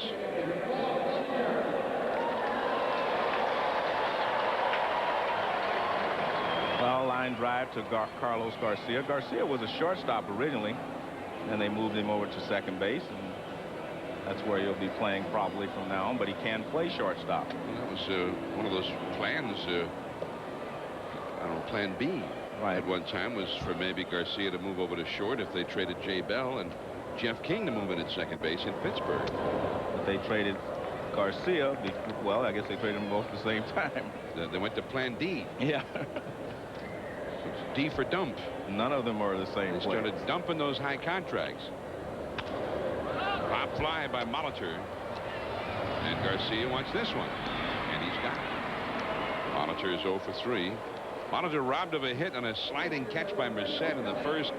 Drove one back near the wall in left field in the fourth. And this time he pops out. 2 down, nobody on. And Roberto Kelly is coming up. 3-1 Toronto. Molitor, by the way, says that when his playing days are over, one thing he does know for sure is that he intends to stay in the game in some capacity. Well, he knows the game well, and I think that's what baseball needs, is to keep the players in the game who know how the game is supposed to be played. I think Molitor would be a guy who'd make a great player personnel director or general manager eventually. There's a lot of things to learn when you get into that front office about how the system works. But he's a college man, Joe, and he's been around. He knows a lot about it already. Well, I mean, again, he knows a lot about the game. I think that's the most important thing. I think sometimes baseball makes a mistake when they're worried more about what you learned in college sometimes and what you learn on the baseball field. Baseball is not rocket science. You need to know about players, you need to know how the game is played, and you need to be able to judge talent and be able to read what's in a player's heart and what is in his stomach. Strike 3 called on the outside corner. Well, that's the best inning of the game for Woody Williams. He's leading 3-1 after 6. ESPN Sunday Night Baseball. Blue Jays 3, Twins 1. We head into the late innings. Inning number 7, Jacob Brumfield, who has been part of one of the key plays of this ball game. He scored the go-ahead run from second base on a slow bouncer to the second baseman with great hustle, and that was the play on which the Blue Jays went ahead. Brumfield is 1 for 2 against Scott Aldred. Meanwhile, the Minnesota bullpen is busy as Aldred goes to work. Caught by Knobloch, and Brumfield is out number 1. I don't think I've ever seen so many right-handers get their bats sawed off, you know, and that's again about how aggressive they are. Mike Trombley, a right-hander warming up in the Minnesota bullpen. Carlos Garcia. Well, what does that tell you? Is that good pitching, or the guys? I think he's throwing well, obviously, but I just don't think they're as aggressive as they should be. He doesn't have as good enough fastball to be able to jam all these right-handed hitters. But I just think it's, again, a product of the fact that when you're struggling as a team, you're in a slump, and sometimes you just lose your aggressiveness.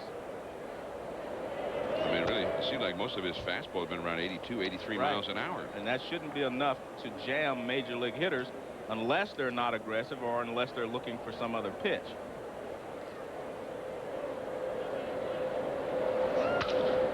Well, he tried to get in on him there. The ball is hit well into left center, but caught by Lawton, and Garcia is out number 2. Well, again, you should be able to get around on that fastball if you're right-handed. In other words, that's what we should be seeing happen. You should be the more aggressive attacking the ball, especially when he comes inside. I mean, most of the time, left-handers run the fastball away from right-handed hitters. They try to come inside with a cut fastball or a slider.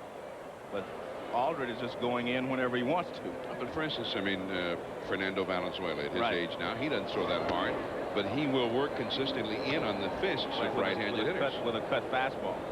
But he also turns the ball over to keep you honest, and keeps you from looking for his screwball. Otis Nixon, 1 for 3 in the game with an RBI. He got the RBI with a man at second base in the 5th inning when he hit a chop ground ball to the second baseman Knobloch. And as Nixon was thrown out at first, Brumfield came around to score from second. Bluffing the bunt, taking too low, and it is 2 balls and a strike now. 3-1 for the Blue Jays. Toronto has won 7 of its last 8, including 3 in a row, after struggling terribly earlier on. And there's talk that they're still looking for more hitting. They signed. By the way, that guy holding his child reached out with his right hand and caught that ball. that was pretty astounding. Good hand. I mean, good hand and a good arm to hold the kid and then reach out and catch the ball with the other hand. I'm glad he remembered he was holding the kid.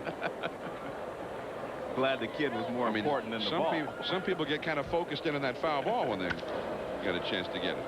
Into right center field on the run. Becker can't get there, neither can Kelly. Nixon will pull up at second with a stand-up double. His second hit of the game. And you can see the unusual defense they had against Nixon.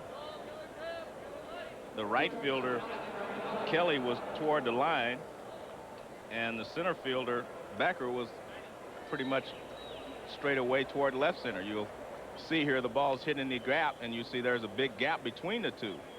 But he hit that ball pretty well anyway, because it would have been over Kelly's head. So with 2 down, Nixon is in scoring position. Roberto Kelly. Neither he nor Becker could get there. Now Alex Gonzalez has doubled and scored a run, walked, and popped up to second base. Gonzalez hitting .250 for the year. Well, they got in on him, and he hits a soft liner to the third baseman, John Walker, and that retired. Matt Lawton leads it off for the Twins. Last of the 7th inning. Woody Williams on the mound for the Blue Jays, holding a 3-1 lead. Twins have only 3 hits against him so far. Lawton has popped up to third and popped up to second. He is 0 for 2. And the fastball for a strike from Williams. Williams has been pretty impressive so far. Yes. I saw him pitch one ball game last year, Joe, in Baltimore, where he just shut down the Orioles. And he did it the same way he's doing it here tonight. He just throws strikes, changes speeds well. In 45 innings pitched this year, he's given up only 32 hits. Not bad for a guy who hadn't even won a game yet. He is 0-2 with a 3.46 ERA, or was coming into play tonight. That's going down a little bit now. Some guys on a pitching staff are just going to pay a price when a team is not scoring runs. And so far for the Jays, it has been Woody Williams in particular. Although Pat Henkin has made 8 starts, the defending Cy Young Award winner. And he's 3-1 with a 3.21 ERA. He's got 4 no decisions.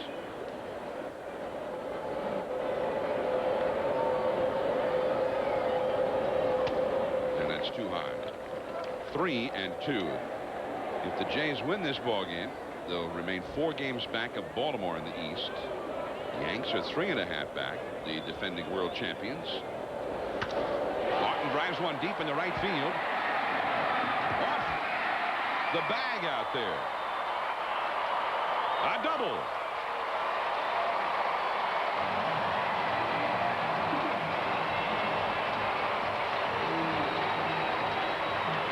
Well, Lawton gives them a start here in the 7th inning. He 3-2 pitch. Williams wanted to throw a strike, and he threw him a high fastball, and he hammers it off the wall. This is more of a line drive that hits off the baggie, and he goes in the second with a double. Well, they instead of putting a wall, this is the only park in baseball where they don't put a wall up.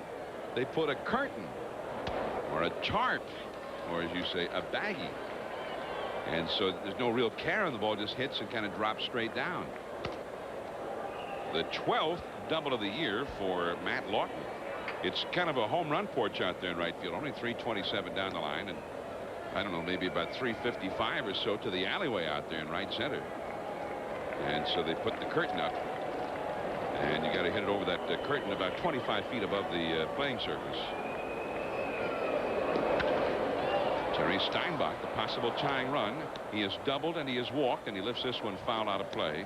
1 ball and 1 strike. And the Blue Jays bullpen comes to life now. You see Steinbach showing signs of getting hot for the first time this year.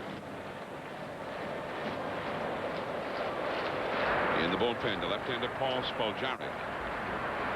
Now warming up for Toronto. 3-1. Toronto ahead. Lawton at second, nobody out.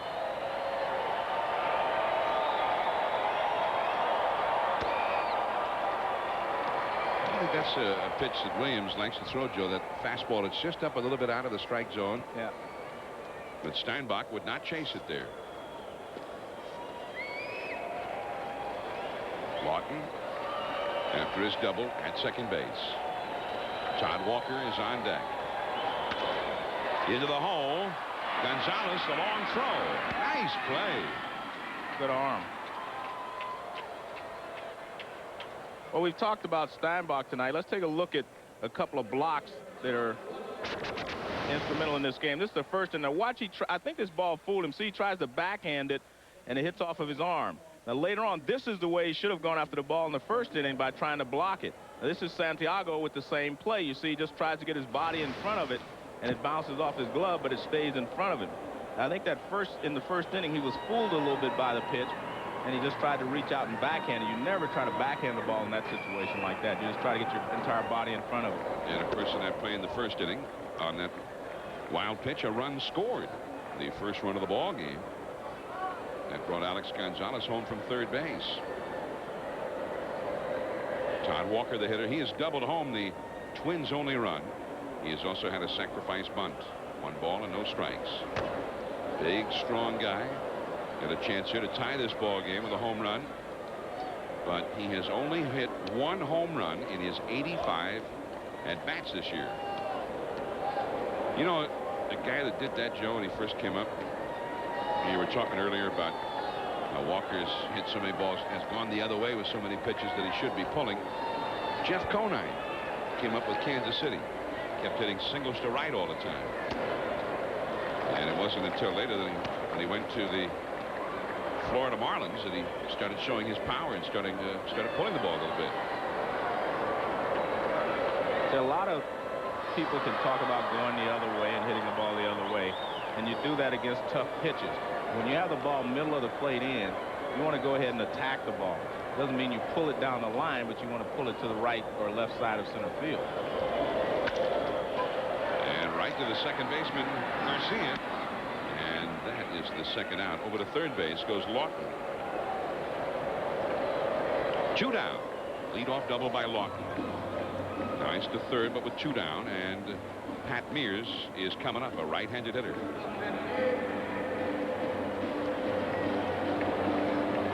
A special radio station with promotion tonight here at the Metrodome, WCCO, the station that carries the Twins games, with Hall of Fame broadcaster Herb Carneal.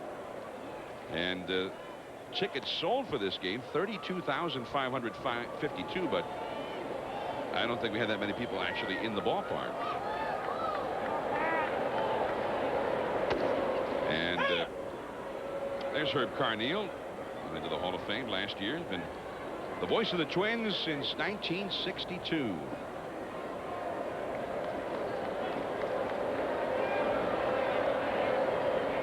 Matt Mears 0 for 2.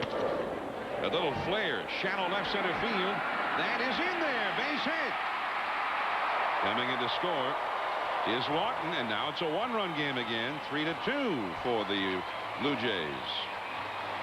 Well, the Blue Jays scored one of their runs on that little pop fly that fell in, and now the Twins get one back that way.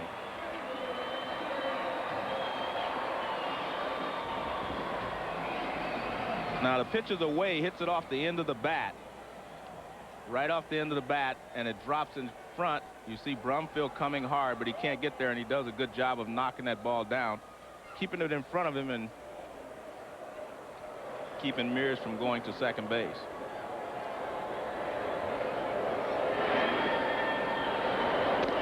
Now here is Rich Becker. So it is 3-2. By the way, we mentioned the WCCO radio and what they're doing as part of this game. It looks like we're going to get a pitching change here, as part of the proceeds from the tickets sold for tonight's game are going to the flood relief efforts here in the area. They had, of course, serious, terrible flooding. So we wanted to mention that Spoljaric is coming in for the Jays. It is 3-2. Woody Williams is out of there, and we'll be right back. We're in Minneapolis. I'm John Miller with Joe Morgan, your Sunday night telecasters. And we're indoors here in the Metrodome. And all of a sudden, the Twins mounting a comeback. And Cito Gaston has gone to that man, number 24, Paul Spoljaric, in relief of Woody Williams. Hard throwing lefty, good breaking ball, and he can be tough. Well, they've countered by bringing up Coomer. Ron Coomer will pinch hit for Rich Becker. Runner at first base, 2 down, 3-2. The Blue Jays are leading. Coomer is hitting .295 in only 61 at bats. He has 13 runs batted in, 2 homers, 4 doubles. They picked him up in a trade with the Dodgers year before last. Hit .296 last year with 12 homers and only 233 at bats. And there is Mears, the possible tying run of the game, over at first base. He'll be ready to go in anything but 2 down. Coomer lifts a high fly ball, shallow left, and he's having trouble out there in left field. But Brumfield comes on to get it. For a moment, it looked like he might have lost it in that dome. Merced, then Carter and Sprague when we get back. Sunday night baseball. We move into the 8th inning from Minneapolis. Toronto 3, Minnesota 2, and some changes for the Twins. You're looking at Mike Trombley, the new pitcher, on in relief of Scott Aldred. And you see his numbers there. Keeps the ball down and keeps it in the ballpark for the most part. And Ron Coomer stays in the ball game to play first base after pinch hitting for Rich Becker. Moving from first base to left field is Brent Brady. There he is in left. And moving from left field over to center field is Matt Lawton. So a chain reaction of changes there. And here is Orlando Merced, the number 3 hitter in the Blue Jays batting order. Joe Carter, the cleanup hitter, and then Ed Sprague, the power, coming up for the Jays here in the 8th inning. And it's ball 1 to Merced, who has grounded to first, struck out, and popped to short. Tom Kelly, his ball club 8 games below 500, 14 wins, 22 losses. And that is a foul ball. 1 ball, 1 strike to Merced, but a tight ball game, and the Twins got a rare strong outing from a starter here tonight as Eddie Guardado warms up in the bullpen now, a left-hander. Well, Aldred pitched exceptionally well, as you mentioned. You know, a blooper got him a run. One scored on a ground ball in the infield, and the other on a wild pitch. I mean, he actually pitched very well.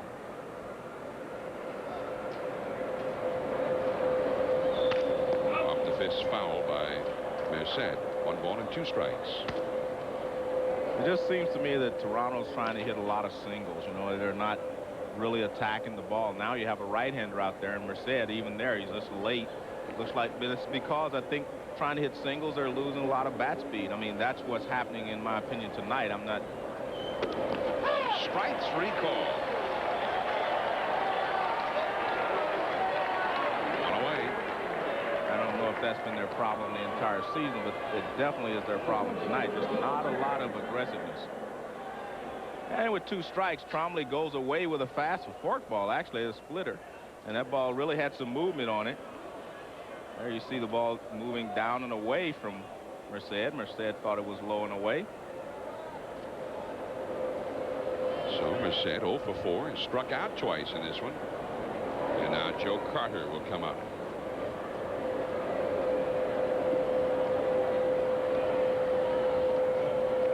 Carter is flying to center, struck out and popped to second. 0-1. Joe Carter, 1993, drove in 121 runs, and then, of course, was the World Series hero. A game-ending World Series home run. In fact, a series-ending home run. What every kid dreams about. And not only that, but I mean, his team was trailing when he hit it. hitting a game-winning home run in the last inning of the World Series to win a World Series. Everyone dreams of having that opportunity. There's that fork ball in the dirt, and he is thrown out by Steinbach. So Carter goes down on strikes. 2 down. Now Ed Sprague will come up. Sprague also was a World Series hero, not of the same magnitude, but in 1992 when the Jays defeated the Atlanta Braves. Yeah. Sprague had a big home run. I think it was in the second game of that World Series. Pinch hit, wasn't it? I think so. Grand slam. I believe it was against Jeff Reardon. Yeah. One hopper. Knobloch. Sprague is gone. And a great job turned in by Trombley there. Top of the order coming up with the Twins. Knobloch, Brady, and then Molitor. They're down by a run to the Blue Jays. I'm John Miller with Joe Morgan. Sunday night baseball game of the week. It's 3-2 for the... Joe, wait a minute. There's something unequal about us right now. There, much better. All right. Now we're on the same level playing surface. All right. And next Sunday we'll see the Braves, who are red hot, and the defending Central champion Cardinals. Well, I'm looking forward to seeing not only the Braves, because I haven't seen them this year. We have seen the Cardinals, but also I'm looking forward to seeing Turner Field. Yeah, I heard it's a beautiful place. Our first look at Turner Field next Sunday, 8 Eastern, 7 Central, 5 Pacific, 2 Hawaiian. There's Paul Quantrill on the pitch now for the Blue Jays into the 8th inning. Now this Blue Jays bullpen has not been consistently strong this year. There's been an area where the Jays have made some changes here under Cito Gaston as Chuck Knobloch stands in. 2-0 the count. Mike Timlin, the closer, was having problems, so now he is no longer the everyday closer. They're going with a committee of closers as Cito Gaston tries to find the right combination. Knobloch, a good man to keep off the bases in a 1-run ball game if you're Paul Quantrill. In fact, I would think it's almost imperative to keep him from reaching here, but he has hit well against Quantrill over the years. Quantrill is in his 14th game of the year, 4-2 out of the bullpen with 1 save. That is fouled on the right field line, and maybe you saw Carter there. He is over hugging the foul line, as is Sprague at third base as they guard against the extra base hit. Quantrill 16 in the 3rd innings pitched, 20 hits allowed, a lot of hits. On the other hand, only 2 walks given up in 16 in the 3rd innings. Interesting alignment. They give him left center field, not left field, but left center field. All the way, 2-2. Yeah, the center fielder Otis Nixon's way over into right center. There you see it. And all the room is in left center field. The left fielder is pretty much straight away.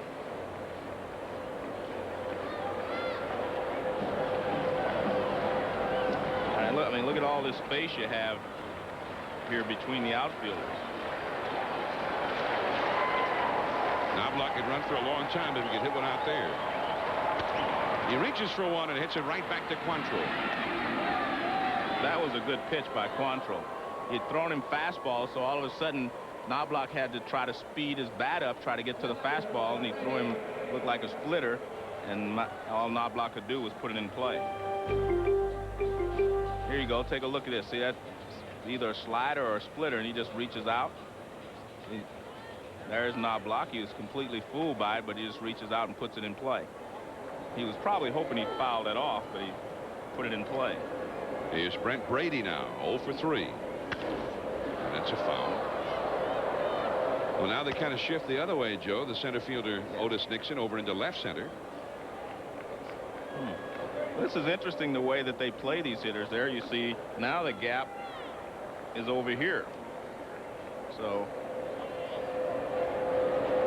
they expect these hitters to go the other way. At least Knobloch and Brady.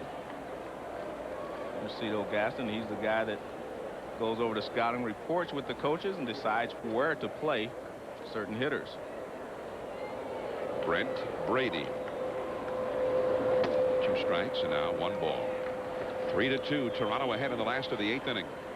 Paul Molitor is on deck.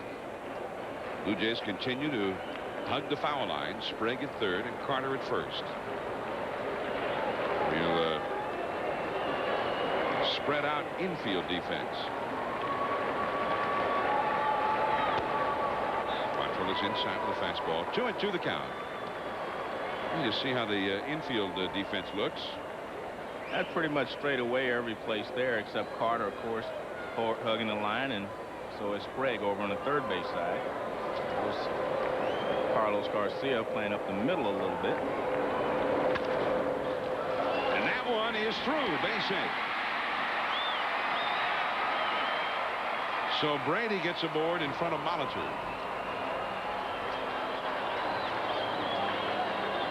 So one thing you can do, there are a lot of holes in the middle of the diamond, especially on AstroTurf. Ground balls just seem to run away from the infielders here on AstroTurf.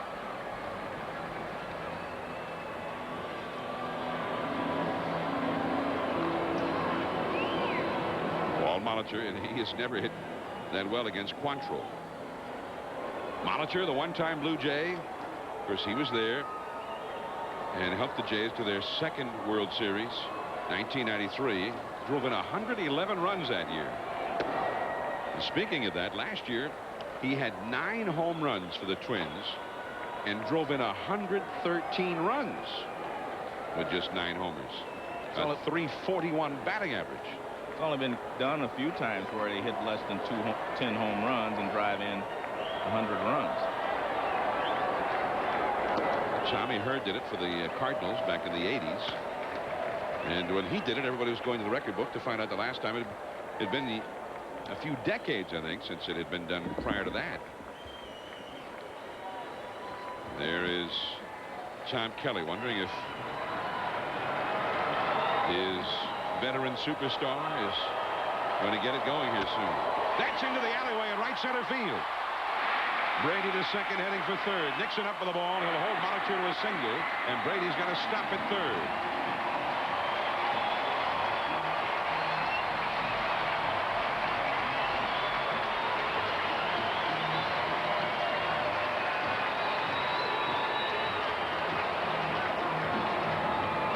Well, they were trying to get a sinker to get a ground ball, but this pitch is up a little bit. See, it's up and it stays up. That's a sinker that did not sink, and he lines it in the right center field. Good hitting there, of course, by Molitor. He took advantage of it, and good base running there by Brady. He just comes all the way around to third base. Now the tying runs at third with less than 2 down. Now the Twins shorthanded. You see Frankie Rodriguez there on the right-hand side, hoping that they can pull one out of the hat here. Molitor keeps the thing going. And now Greg Myers is going to come up and act as a pinch hitter for Roberto Kelly. And the Blue Jays bullpen immediately springs into action. Here's Myers. Now this is where the Twins injuries really show up. They're missing Marty Cordova. He was a 100 RBI man for them last year. And also Scott Stahoviak, their big left-handed hitting first baseman, who could well be the do-up right now if he were healthy. So now Myers will come up to bat. Myers is hitting .231, but he is 2 for 4 as a pinch hitter. First and third, 2 down, or rather 1 down. This could be 2. Here's 1, 2, double play. 1 pitch, and Quantrill is out of the jam. And so it goes for the Twins right now. 3-2, Toronto.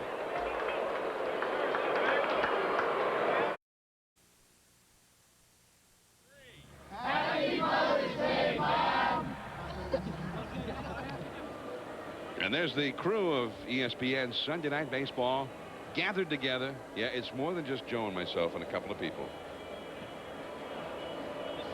And those people are the very best at what they do. Yeah. The ones who really make Sunday Night Baseball what it is. I'd like to see them again if I could. Yeah. Because we're proud of them. Yes, we are. We handpicked them. Most of them. Well, we had the right of approval anyway.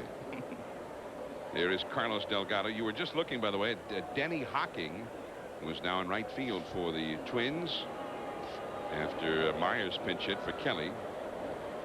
So here's Delgado against Trombley. Delgado delivered the run that has the Blue Jays leading right now with a broken bat bloop in the 6th inning to drive home Ed Sprague from second base.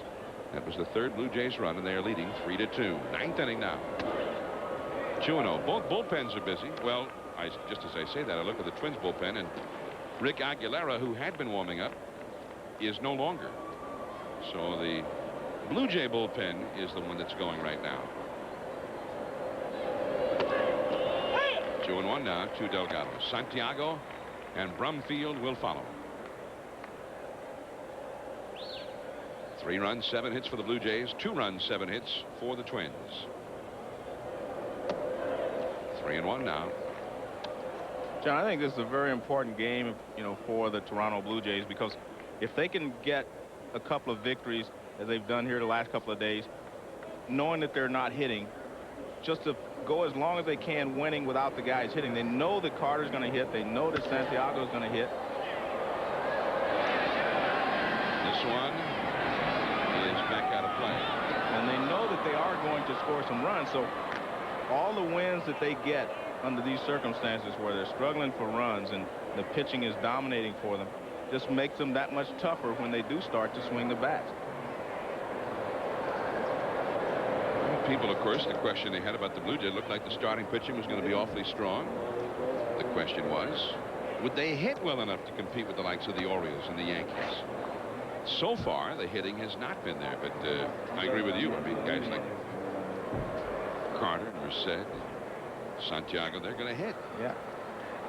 Well, the Baltimore Orioles have, very good offense so far this year.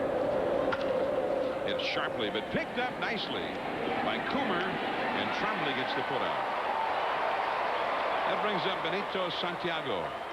And Benito Santiago wanted to extend Mother's Day greetings to his mom. Hola, este es Benito Santiago de los Blue Jays. Espero que pasen un buen feliz Día de las Madres. Feliz Dia de las Madres. I can tell you exactly what he said. What? He said he's Santiago of the Blue Jays, and he wants to wish his mother Happy Mother's Day. Feliz Dia de las Madres. See? Okay. I took Spanish in high school. Yeah, but you never studied.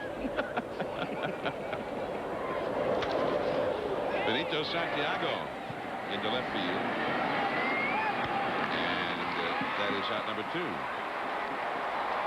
Now, see, I say that. It was a cheap shot. I know, because I did study. You did? Yeah, I got a B in Spanish. Ooh. Yeah. And I also... Muy bueno. See, and I used to converse with Tony Perez, David Concepcion. I used to converse with them every once in a while.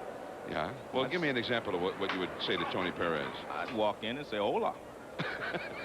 Que pasa? All right. You've made your point. Yeah, que pasa?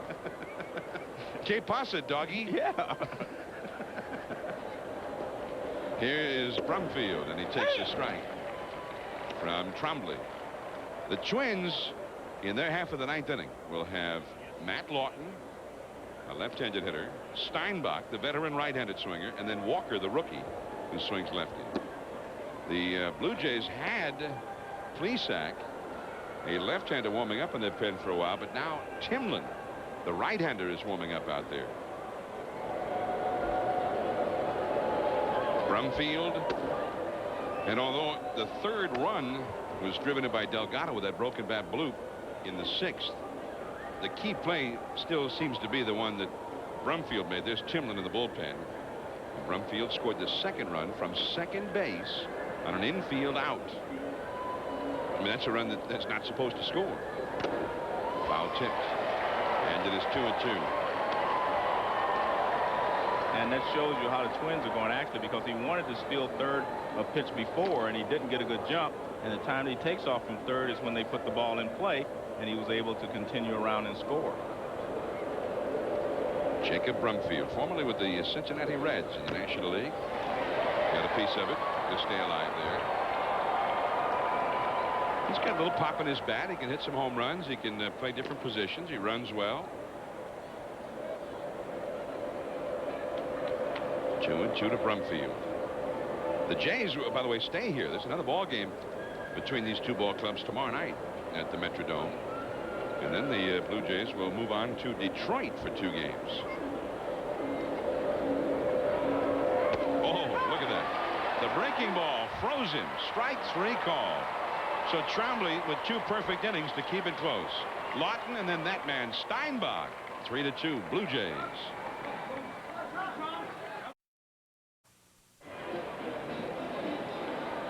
Dan Plesac, a left-hander, part of the committee in the bullpen now, at least to start things off in the 9th inning for the Blue Jays.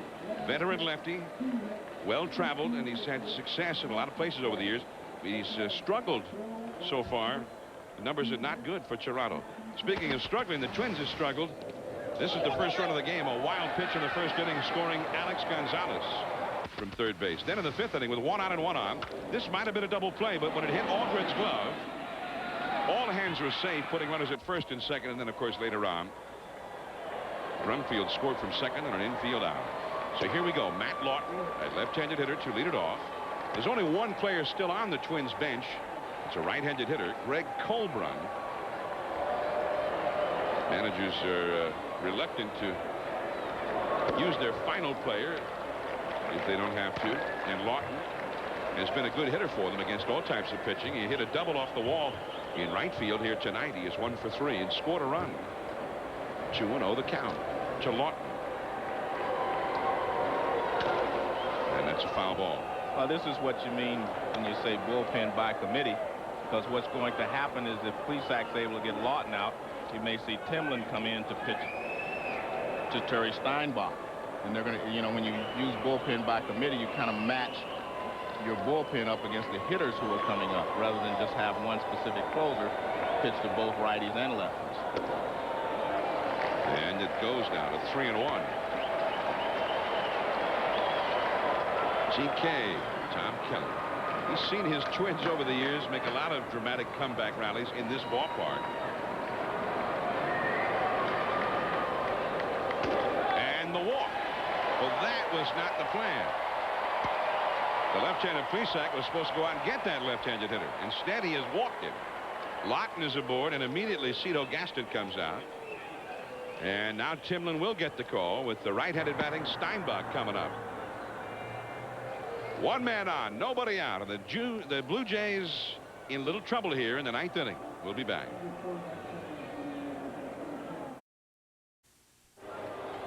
Blue Jays ahead 3-2 in the bottom of the 9th with a runner at first base and nobody out as Mike Timlin comes on to pitch now for Toronto. Timlin with 3 saves, a 2.76 ERA, but he has given up 4 home runs in 16 and the 3rd innings, which is just scary for a closer. And he comes on to face Terry Steinbach, a guy who's well capable of launching one if Timlin makes a mistake. Of course, right here on ESPN with the Stanley Cup playoffs in full gear. More Stanley Cup playoff action this week on ESPN.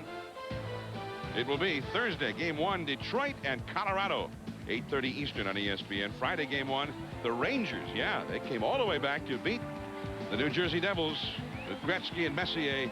They'll start a series with the Flyers on ESPN 2, 7:30 Friday. And you'll be able to see those telecasts, by the way, in the cities that are participating. No blackouts for those telecasts on ESPN and also the Deuce. Well, here is Steinbach. He'd like to launch a deuce right now, which would wrap up a win for the Twins. On the fists from Timlin. Now, Steinbach has never had a hit against Timlin. He is 0 for 8 lifetime against him. And you might wonder why the Twins aren't sacrificing in this situation, since they have been struggling. And I think that's a good question. Yeah, it's a good question. I'm gonna take a guess. I'm saying the veteran Steinbach, who's swung the bat well for 2 days on a ball club where hardly anybody's swinging the bat well. The only problem, he's 0 for 8 against Timlin. And you do have a left-hander coming up next, Todd Walker. But like you're saying, you got the bottom of the order. So he figures he has a chance for Steinbach maybe to hit one in the gap or even hit one out of the ballpark. And if it was even 2 days ago, maybe Steinbach would be bunting. Yeah. But he's had 2 big days here against the Blue Jays. His first 2 big days of the year. Lawton at first. That's along the right field line. Base hit. Lawton heading for third. Here comes the throw. Cut off. Jerry Steinbach has delivered on an 0-2 pitch. The possible tying run at third, the possible winning run at first, and nobody out. And that's why you see Cito Gaston shaking his head there. On an 0-2 pitch, the pitch is up, and he's able to fight it off. Now watch, it's up. It's supposed to be outside. Now look where this pitch is, right in the middle of the plate. That's how you get to have the earned run average that Timlin has. You get ahead of the hitter 0-2, and you throw that pitch right there, and all Steinbach does is fight it off down the right field line. So now, a double play ball ties this ball game. Yeah. A ground ball in the middle infield, even a double play ball ties the game. A fly ball could tie it. They don't have to get a hit to tie it. But what's more, Walker with a chance to do a lot more damage than that. Ball one. Walker doubled home Steinbach in the second inning, had a sacrifice bunt in the fifth, and grounded a second in the seventh. He is 1 for 2. There's Lawton, the possible tying run at third base. Steinbach, the possible winning run at first base. The middle infield double play depth with Carter on the bag holding against Steinbach.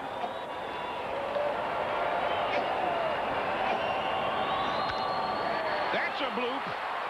Tagging at third, Lawton. The catch by Brumfield. The throw going to be close. Out at the plate for the double play. And I'll tell you what, John, you cannot fault the Twins for trying it. You just have to give credit for Brumfield making a perfect throw right on line. If the throw is off line at all, he's able to score. So the Twins did the right thing. I think they should have sent him in that situation, even though there's only one down. Now watch this throw. It's a perfect throw right on the money. Look at that, right over the cutoff man's head. One hop right to the catcher, and they call him out at home plate. I'm sure he thinks he's safe. There's the dive. No, he's out. He is out. Nice call by the umpire. Nice block of the plate there by Benito Santiago. And you see how they reacted in the Blue Jays dugout. Coach Alfredo Griffin there in the middle. And that was a great pick-me-up for the Jays, to say the least. I mean, it looked like they might be lucky to get out of the inning just with a tie. And now they're 1 out away from winning it. Steinbach still at first base as Mears takes a strike. Well, anytime you're a third base coach, you want to force the other guy to make a perfect throw to get you. That's why when you go from first to third, you have the same situation. Well, Jacob Brumfield made a perfect throw. Well, it's been the Jacob Brumfield show tonight. Yeah. I mean, he made that perfect throw in the clutch. And, of course, don't forget, in the fifth inning, he scored a run, scoring from second base on a ground ball on the infield. Carter. And Timlin with the putout, and the Blue Jays hang on to win it almost miraculously here in the ninth inning.